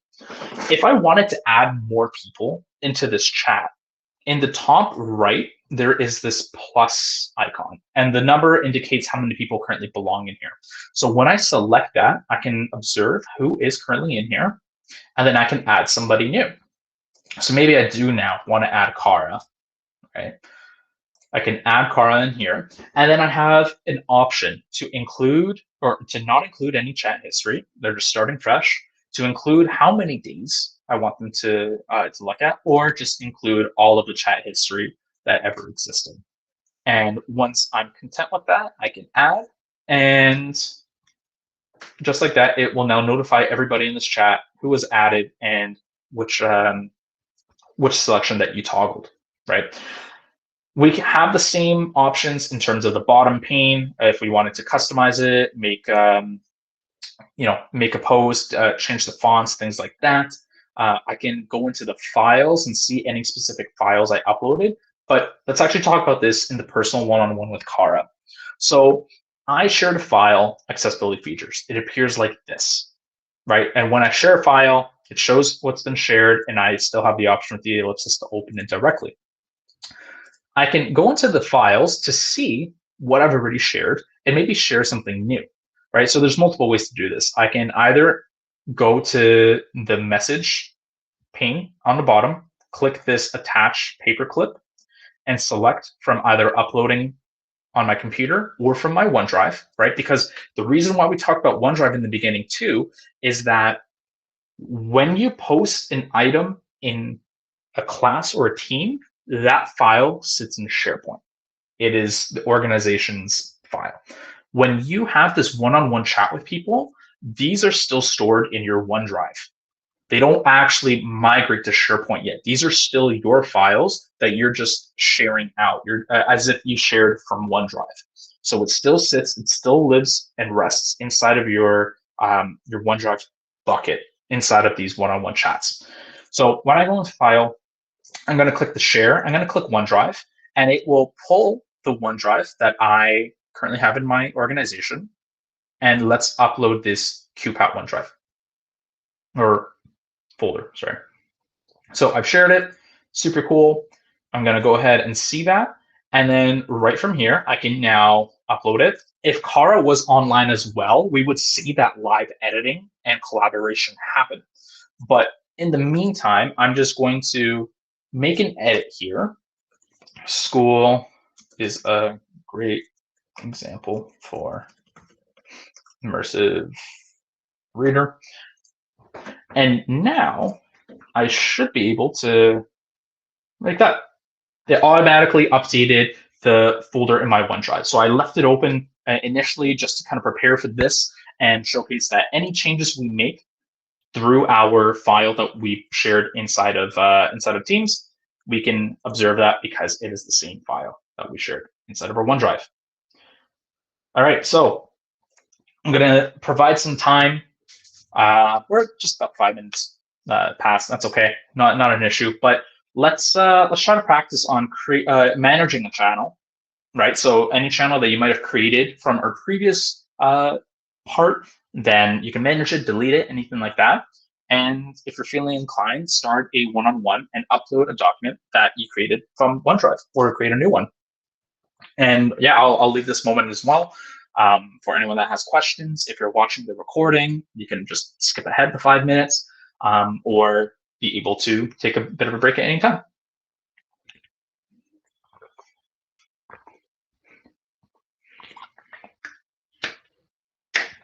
Tammy, anything that you'd like to add? How are we doing so far on the chat side? On the chat side, we're doing well. It's nice to see that our participants are tinkering away as you are teaching and guiding us through this. So Tracy has been able to add a Gmail in. I have to just go back. There's something where she was able to add a Gmail. It was she had shared it there, but also trying to figure out a workflow that'll work best for her learning space for her learners. That's awesome. Nice. Yeah. Oh, and then back to channels. Apparently you can add up to 200 channels in the life of a team. So I don't know if that means it's crazy, because why would you ever want 200 channels? I'd be like, oh, you may want to look at creating separate teams. But yeah, so the 200 channels and 30 private channels. So that was my my deep dive into channels. Appreciate it. Thanks for confirming that. I knew it was like an absurd amount that you shouldn't worry about running out of space. But yeah, especially for those watching the recording, thanks for mentioning that out loud. Cool. And awesome. Yeah, if anybody has any other questions, I can dive in and also re-showcase something. But we are done with OneDrive, so I will eliminate that.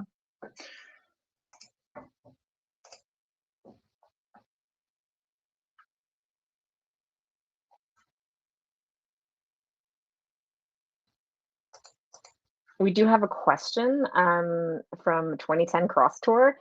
I would like to keep the channels in order and not alphabetical. Is there a way to do that? And I'm going to try saying you may want to jump in and number your channels. So you may want to put like one bracket, and that may keep it in a different order that you would prefer. Damien, I don't know if there's an easier way. No, that would be kind of the suggestion I would provide as well.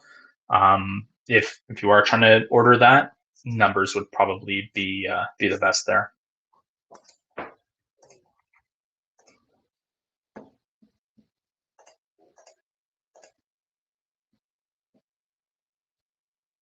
Awesome.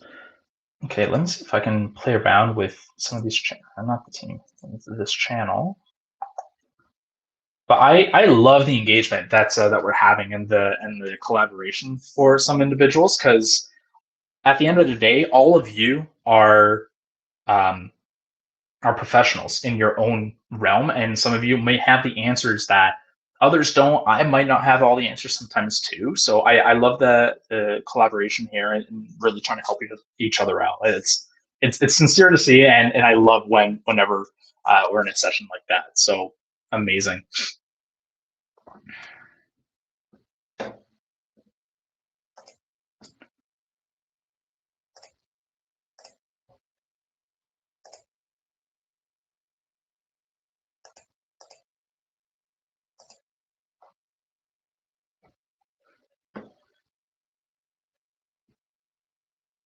Oh, that's a great question, David. Okay, we have two questions up. I'll go to Melanie first. We are having a problem where student names are getting reversed in the list, as in most are last name, comma, first name, but a few show as first name, comma, last name. Anyone know of this bug and a suggested fix? So just putting it out there to everyone who might be listening and may not have an eye on the chat. So if you have any suggestions or maybe a similar bug, let us know, jump in.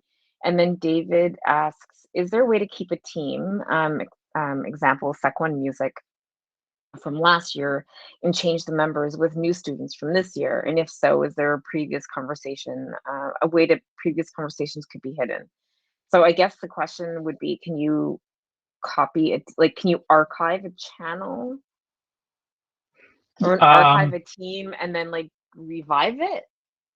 No, that's a phenomenal question. So, the one method of like, sure, you could delete all these students, things like that, but it would still remain like your class notebook and pre-existing. So if you are going to your team and you want to create a team, let's say this class, I can use a team that I've already created before as a template.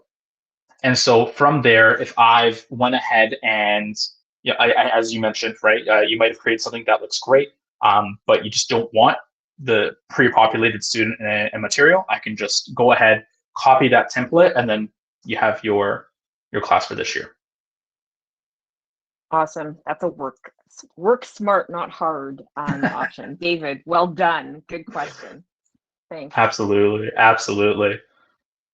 Okay, cool. So we are in the last kind of portion of our session today. Super great, super excited, and we're going to be talking about the calendar and talking about some meetings. So I know before the session, Tammy brought up some things that we might want to tackle or challenge and things like that, and I hope that we're able to do that today. But yeah, so what we're going to do is we're going to just discourse that at one point, and I'll notify when. I will switch out of the web version of Teams and I will go into the desktop. Just because, as many products, the desktop version does have more features, but I want to showcase what is available on the desktop. And if you have the desktop, that's great. But just to showcase the breadth and possibility of that. So I'll notify once I'm leaving the web browser and shifting over that. So earlier, when we were exploring our kind of panels on the side, we had the activity, the chat, and we breezed over calendar. So calendar, as mentioned before, it's synchronous with your Outlook calendar, right? So if you made any changes to one, it would reflect on the other and things like that. The one, I guess, unless they changed it now, sometimes if you want to put like a time block, you might just have to make a physical time block in your Outlook calendar in order to reflect in Teams, but that would be about it. So now that we have our teams, right, we have a few different options at the top right. One is we can meet right now. So if you're doing maybe like an office hour, or you just want to quickly sync with one of your students, then you can just do a meet now and invite them into the chat. But I want to plan ahead a meeting in the future. The drop-down menu, I can schedule a meeting, I can host a webinar or a live event. These two features might not be available to you, and that is simply due to the limit to the type of tenant that your school board purchased, right? So these might not be available, and that's okay because we don't really need them for the sake of day-to-day. But if I want to on Friday, I'm going to, so there's a couple ways I can do that. I can either click new meeting, or when I navigate in these 30-minute blocks on my day, there's a kind of like, it kind of grays out a little bit. Maybe I will try to go a bit closer. Hopefully we can see that. But once I am content with a certain 30-minute time slot, I can just double click and it will open up in that area as well. So I can do a meeting, or I can prepare a meeting in that sense. So I can create a class check-in. So that's what I want to title it. Before I move on to the rest of the features, if you wanted to set up a one-on-one with someone, or sync with, I think Alfonso was the IT. If I wanted to set up a time and eliminate the back and forth of what time works best for you, things like that, I can hit the scheduling assistant and I can look at who's there. So actually, I didn't add Alfonso here as an attendee. So we have to do that first. So I'm now inviting Alfonso, and if I go to scheduling assistant, it will display both of mine and Alfonso's calendars. So I can try to find a time that works the best for us without having that discourse back and forth and extra steps. In this case, it seems Alfonso is just on a perpetual vacation, so I would have to have that. But this could be a step just to try to mitigate that and save some time. So I'm going to eliminate that, but I will go ahead and rename this to class check-in. So maybe I wanted to set this up after asking my reflection, and at the end of the week, how did the week go? I noticed this many people felt good or felt neutral. So I am setting it up for October 15th. So I'm setting it up for tomorrow. I can do it at any time. I can select this as well if I wanted to change it or put it at a different month or date. I can just click on that box and be able to change that. And it's going to be a 30-minute call. Awesome. So let's add just a couple students. Alex is what I can remember, and Adele. I can also add optional individuals as well. So that is an opportunity to leverage. But once we're content with who's able to join, who might or might not, maybe we want to create a repeating class. So I think it was David that mentioned earlier of like, how can we use a pre-existing team or template to save time in the future? Kind of the same thing here, right? If we want to just create one class, instead of hosting it week by week, we can just say every week, starting on Friday the 15th at 11:30 to 12, we have this check-in. And then once it is scheduled, it will appear in everyone's calendar, right? So kind of think smart, not hard.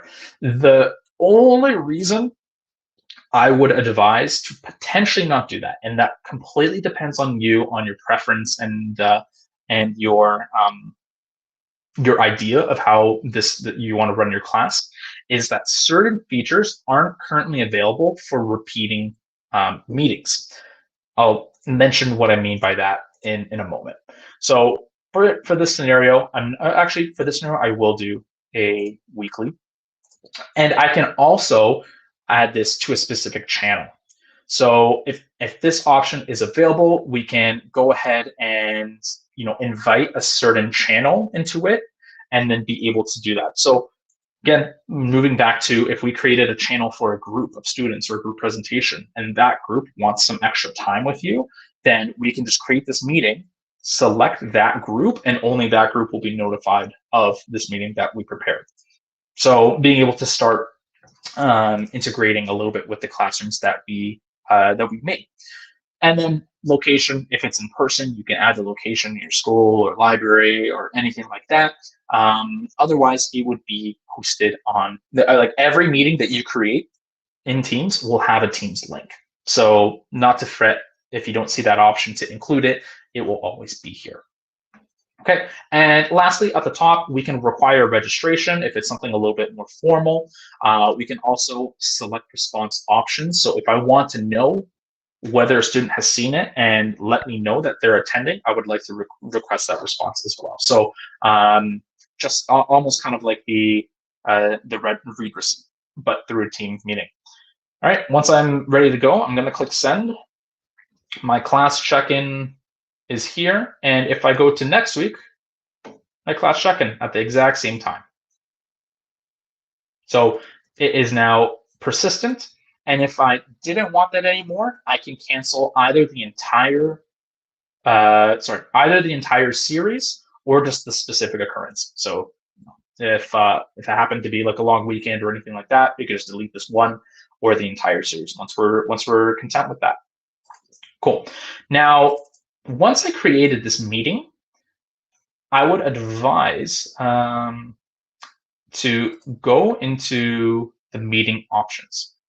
So I don't know why mine's hidden in this ellipsis. Generally, it is not hidden, and I'm just going to click on this class check-in. Well, I guess it changed now, but generally it's not hidden. But I would always recommend going into meeting options after you create your meeting. And this is they added some newer features over time. This feature was persistent, but there's some additional things that we can look at. So, for example, bypassing the lobby. From what I'm hearing in the questions being asked and stuff, we're going to have guests in our teams. So we definitely want to ensure that guests are able to bypass the lobby because these students are just as much inside of the class as a member. So I want to make sure that's selected. This is personal of like announcing when people who maybe are having issues joining in virtually or using internet might be joining in with a phone. So they might call into the meeting as well. This just announces when people join or leave using a phone or using like a mobile device. If you are the only one that wants to present, I would definitely recommend changing this to only me. That way individuals do not have access to that. And then we're able to allow a microphone for everyone who's attending this meeting, allow the camera option as well. If you wanted to record automatically, this can be an option. As soon as the meeting starts, the recording begins. So that's kind of the choice you'd want to make for that. And meeting chat, you want to enable it, disable it, or maybe keep it only when the meeting is active. Right? Because when this is enabled, this means that anyone can still use the chat despite the meeting being over or the class being dismissed. So maybe this might be something that we want to toggle for in meeting only.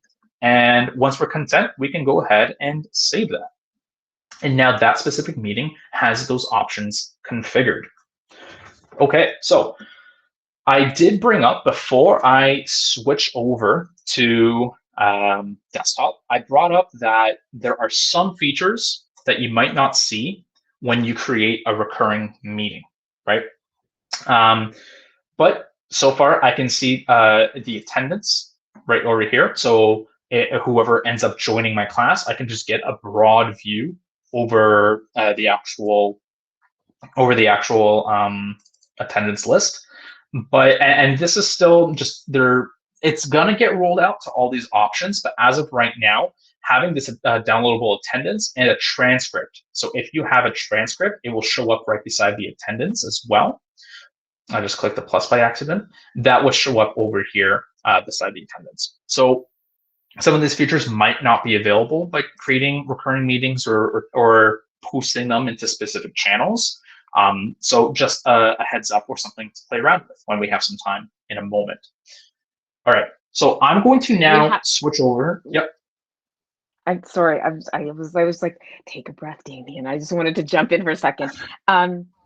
Tracy has a question about adding attendees. So if it's a reoccurring meeting, can you make a group to add the attendees? So maybe just I'll read the whole question instead of trying to figure out what she's thinking. Also, when adding guests via the calendar, is it possible to set it up so they appear in the attendee suggestions? Do I need to do that via contact somewhere? It doesn't seem to happen naturally, even though a guest has been added to a team. Yeah, so that's a great question, and to my knowledge, unfortunately, these automatic suggestions that pop up, these are only for direct members of the domain or the tenant, right? So I guess, yeah, whether you have that like a list or something to just put their emails in and then add them. To my knowledge, they haven't included yet as I think the question states, like an AI feature where it recognizes, hey, people are in this class and you're booking it for this class. So maybe being able to do that. But what I would say the alternative to that is when you are creating a meeting, post it in the channel of the class that the guests are in, if that makes sense, right? So if I create a new meeting and I wanted to add a channel from this specific team, that means the guests will see that and then they can add it to their calendar. So it's not a solution, it's more of a workaround, but it might, like, just to ensure that everyone sees that might be a potential option there. Did that answer that, Tammy, or would you have anything else you wanted to add to that? My team has both guests and both members and guests.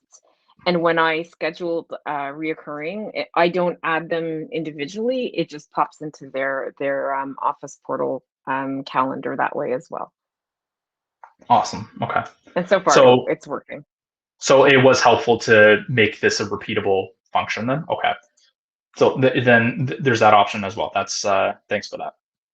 Yeah, so I love it. Like, so what I did is if you go into the repeatable, go down to custom, I blocked it out from now until winter holiday break, so that I can say it's repeating weekly at this time, so that it auto populates into their calendar, and then I deal with pet days by just going in and canceling the classes that day. Okay, awesome. Yeah, that's a great solution. I love it. And yeah, and it is a lot of approaches to remember, but at the same time, it's also because we're coming from different perspectives. So some of us might have different approaches and solutions to that. So appreciate Tammy for being here too and sharing that wisdom with all of us. Okay, so that's okay. We still have tons of time. So I will transition over to desktop Teams and I'm going to start a meeting. In the meantime, I'm actually going to turn off my camera for the Google Meet because then it won't be able to use it in the Teams. So you'll still see me just through my presentation, and then it'll be a fun little thing like that. So let's open up this this class. We can see that despite me working in the browser, it automatically populated the changes I made. So this new class check-in that I created is right here. So I'm gonna go ahead and join this meeting. So you may notice that Teams now, it has this this movable tab pop out, right? So this pop out, and I'll get to it why it could be helpful, but this pop out can be useful for some of you who might only have one screen or one monitor, right? We'll display different options and solutions for things that you can do, but this pop out is pretty helpful in that sense. So similar to the Google Meet that we're on, we can choose different filters. I can blur it, add some funky stuff. I'm a bit of a Star Wars fan, so if I wanted to, I can add some Imperial things in there. But for the sake of the presentation, I'm just going to keep it blurred, keep it simple, and let's turn off the audio here because otherwise we're going to get an echo and a feedback. So we're going to join now.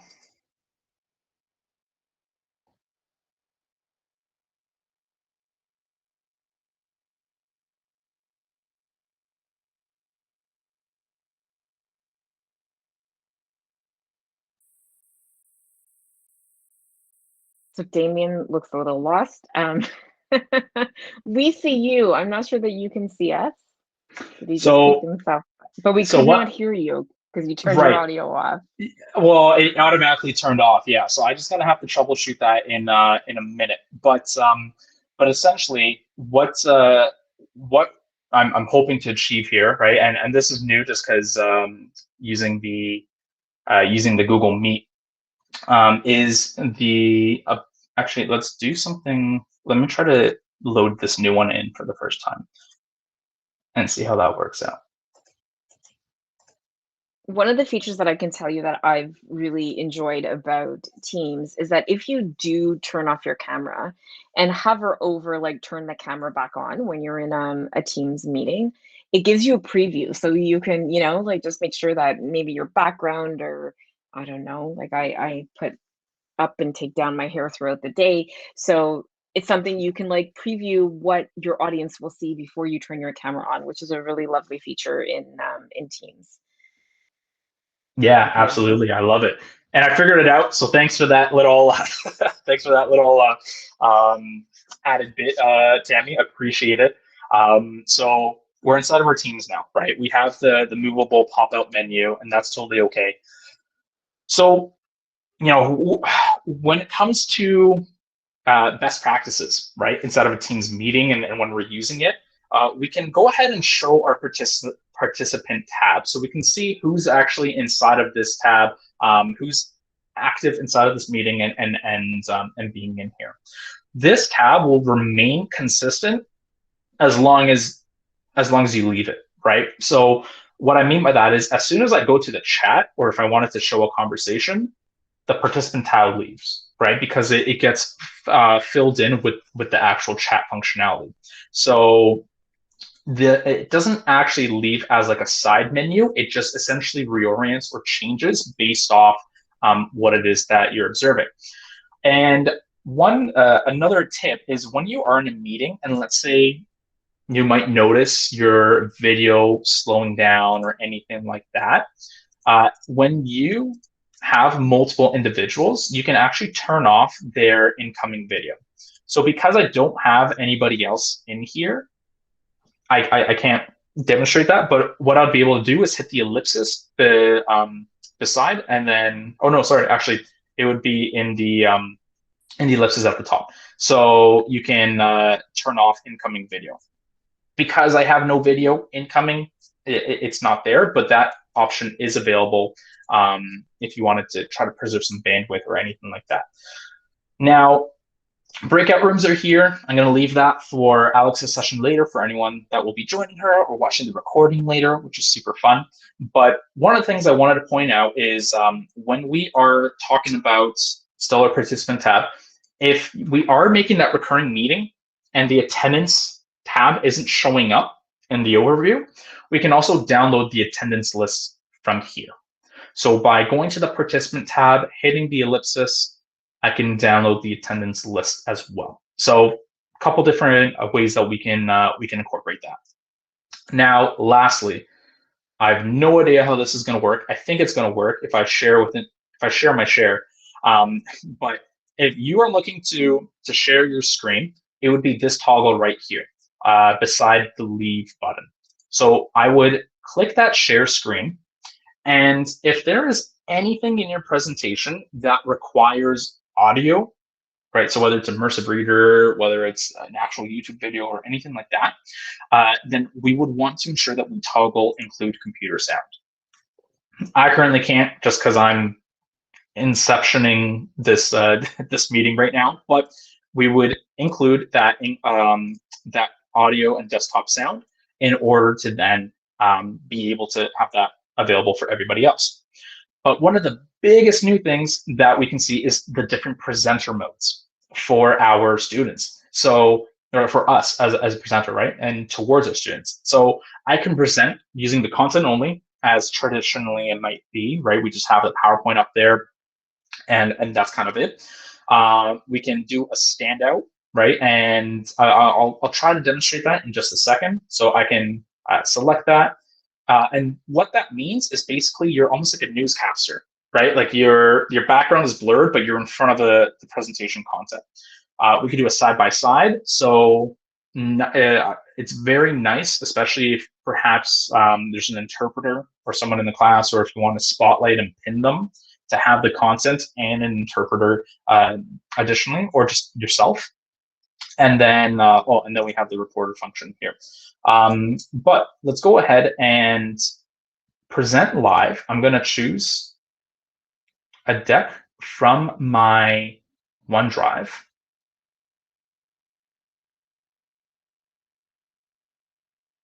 Okay. And so now this is that standout feature that I demonstrated. Tammy, let me know if you can see this, if this is working out okay. But basically, I'm in my content right now. So one thing to be mindful for is if you have information or graphics or anything in this corner of, in the bottom right corner of the presentation, then it might get cut out. Other than that, it's engaging, right? You're inside the presentation. I can like point and direct to specific things and whatnot. So yeah, you're able to kind of really customize the way that you're doing. If you wanted to switch it in kind of a heartbeat, then you can, at the top of presenter mode, you can go back to content only.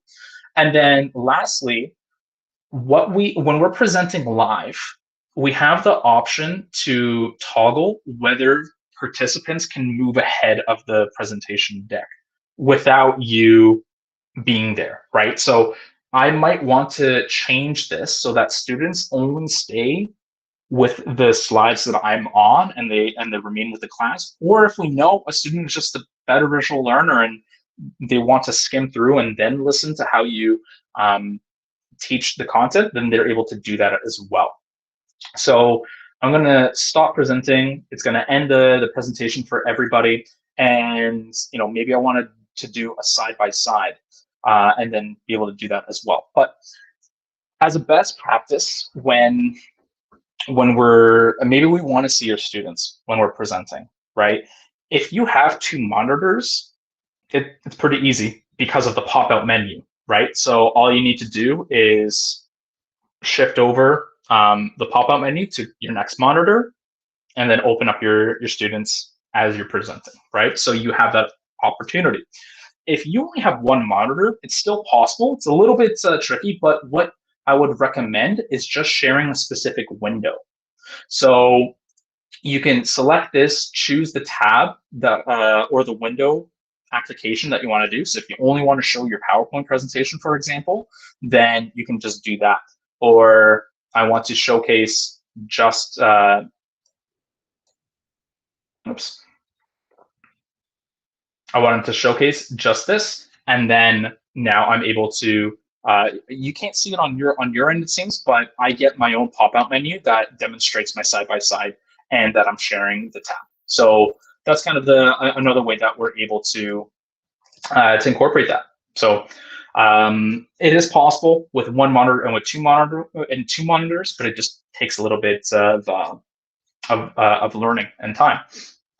So I think for like the presentation piece, it's really important to know your learners and what they're joining you on. So if you have learners that are on an iPad or a smaller screen device, to always just think about the real estate factor, like how much space are like for you, how small will everything get with, I love the presenter mode, like the news broadcaster presenter mode, but it shrinks everything quite a bit. So really, as you're building your learning decks, really think about how much content you put and how much writing and the size of the font, because everything shrinks down quite a bit. So just be mindful of that as you're planning and crafting all of your learning pieces.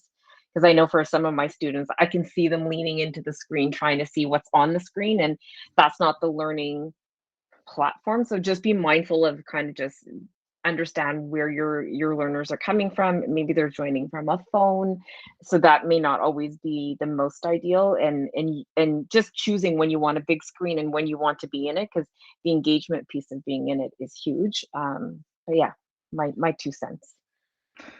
No, and I fully appreciate that, and those are great tips. I wasn't completely aware of some of those too, right? So thanks for sharing that, Tammy. That's super helpful.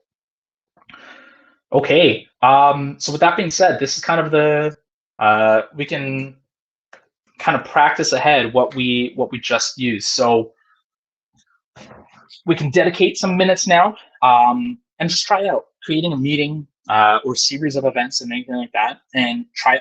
I don't know how well trying out the presenter modes will work right now. We can attempt that while we're in the meeting, but yeah, but really kind of seeing the way that we can, start interacting with our students and implement a strategy that works for them. And as Tam mentioned, bearing in mind the real estate of the devices that they use.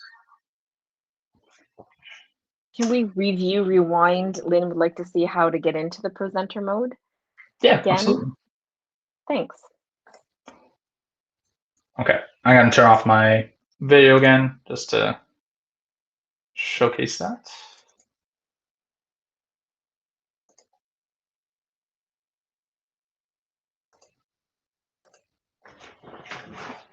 All right, so I'm inside the meeting, right? So we have the video, and so if I'm ready and prepared to begin the class and to begin presenting, beside the leave button, careful not to click that, just to the left of that, there's a share content.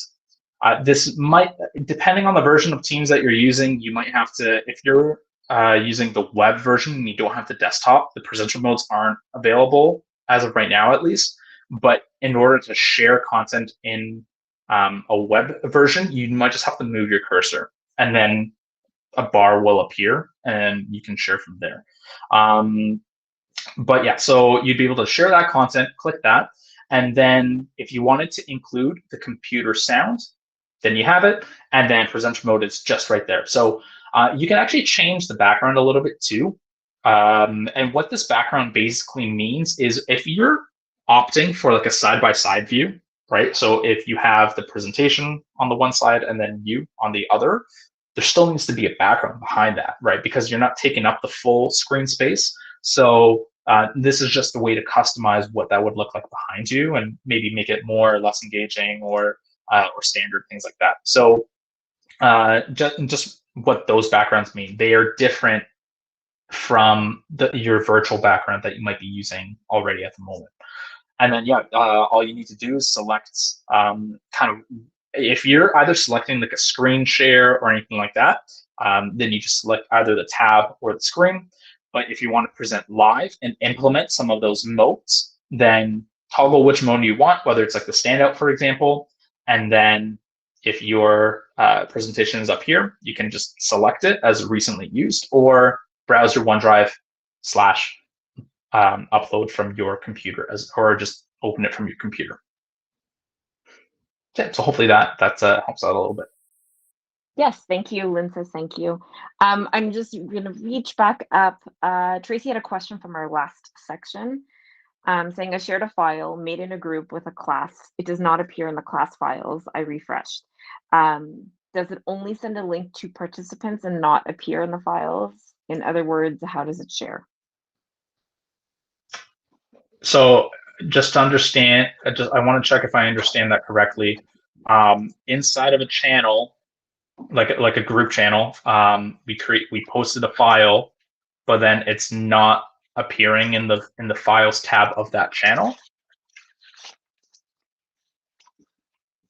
I believe so. Yes, I believe so. Okay. So I'm going to pivot a little bit in the sense that. Can we just clarify? Right, what happened? Yeah, and sorry, I got very warm, so I'm wearing a tank top all of a sudden. What I did was I created a file in a group that I had created, and then realized, oh no, actually I want this file to be in a classroom. So I couldn't figure out how to move it there. And then Tammy suggested try doing it via OneDrive. So I went to the SharePoint, like I went to where the file is housed and it said share to, and I shared it to the class. But I don't know how it's shared. I can't find it anywhere in the class. Well, So I'm wondering, does it just send a link to all the participants in that class? And I've refreshed and changed, I've refreshed. So that's my question. Like, how does it share? Right. So so you opened up in SharePoint from that group, and then you shared it from SharePoint, is what I'm understanding, right? Correct. Okay. Yeah, I would have to look into that. Truthfully, I'm not too sure where that would be located at that point, or because the location might be different from what we expected it to be, if that makes sense, right? So if you shared it from SharePoint into your class, right, and you might think it's in the general files, but it might be in one of the channel files. Like, it might just be a different location that way. Tammy, I'm not sure, or anyone else on the call, I'm not sure if you had a recent suggestion or an idea for that. Unfortunately, I don't. I would probably just be mad searching in the search bar at the top. Yeah, and that's good too, right? Like, you can always look for a specific file inside of Teams and try to see where it would be located, or at the tab on the left hand over here, the files panel. Maybe try to see the recent files and derive the location from there as well, right? To really understand where it's sitting and finding it that way. That might be. I can see the location. Like, that's not a problem. It's just a matter of when I'm actually in the classroom, like when I go to files, yeah, it's not there. So I need to maybe add myself as a Gmail account or something and see what happens, because I can see everything because I created it. Like, you know what I mean? So I'll play around with that. Yeah, sorry that I don't have anything at the moment, but in just a second, we'll share an email that you can ask Cobblestone, and then we kind of have like a collective group of mine as well that we can tackle and try to find that answer for you if you don't happen to navigate that. So we can do some research as well for you, if that's okay. Thanks. Awesome. So with all that being said, we are just about wrapping up, and today, as promised, we will be providing you with the Microsoft Educator Center code that you can redeem at the education.microsoft.com website. So the code is up on the screen. I believe we'll be able to post it in just a moment in the chat as well. But if there is some time, so what I'm going to do is just demonstrate what exactly or how you can use this and navigate this, and what is it. So I'm going to go ahead and open a new browser, and I'm going to go to education.microsoft.com. So it's going to automatically sign me in. I'm going to sign out just to give the most, I guess, basic aspect of it. But if you've never seen this site before, essentially it is a global resource for educators and teachers to be able to continue to upskill and learn content, right? And you're able to use these codes that we're giving you right now to add these badges to your account and showcase your learning. So if you've never created an account before, I would personally recommend my next kind of tip. I would personally recommend using a personal account, just because if you are moving or transitioning to a different board or anything like that, you want to take your achievements with you and be able to leverage that. So what we can do is take that code, go to your profile at the top right, and then just click redeem achievement code. And then this is where you'd put that code that we will provide you. And then once you're ready, you can redeem it and it will add to your transcript. So then to see that, you can go to your My Profile and look at all the different courses that you might have completed. You can share it out on Twitter, LinkedIn, anything like that. And then also view your transcript. And this transcript is super cool because it gives you the time frame or the time commitment that it's required to generally build or leverage this this tool, right?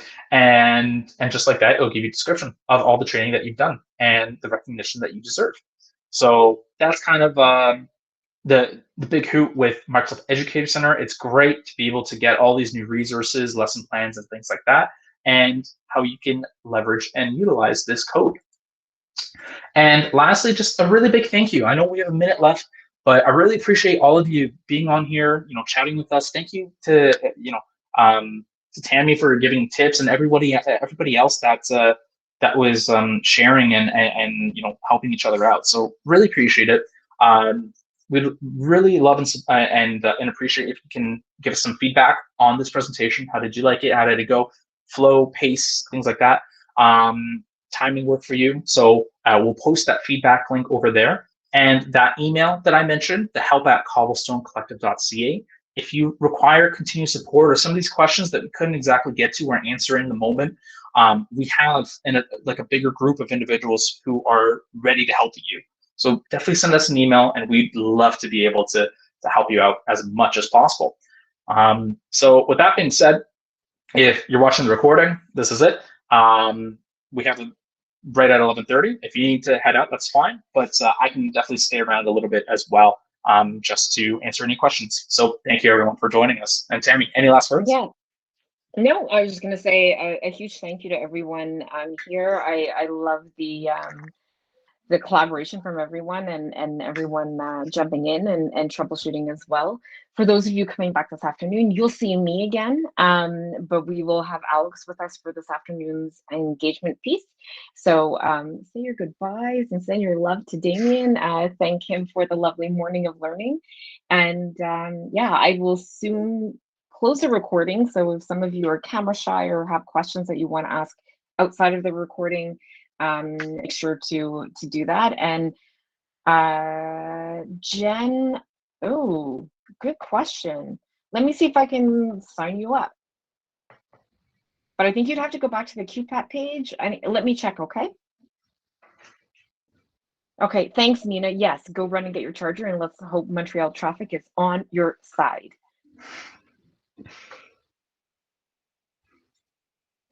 Go ahead, Alexandra has a question there. Okay, how do I sign in if I want access to the MS Teams information? Like I'm on another computer as well, so what would I Google? I signed in using my email, my board address. Okay. I can't imagine. I've been with the EMSB for 20 years. It's not going to change anytime soon. So I did that. And if you sign in from there, it's like it's a key to a door. So it just opens up, and then you can do that there. Okay, great. I just found it. Okay. Thank you. Perfect. You signed. You're welcome. Jen, if you want to hold in, I'm going to see if I can get an answer for you.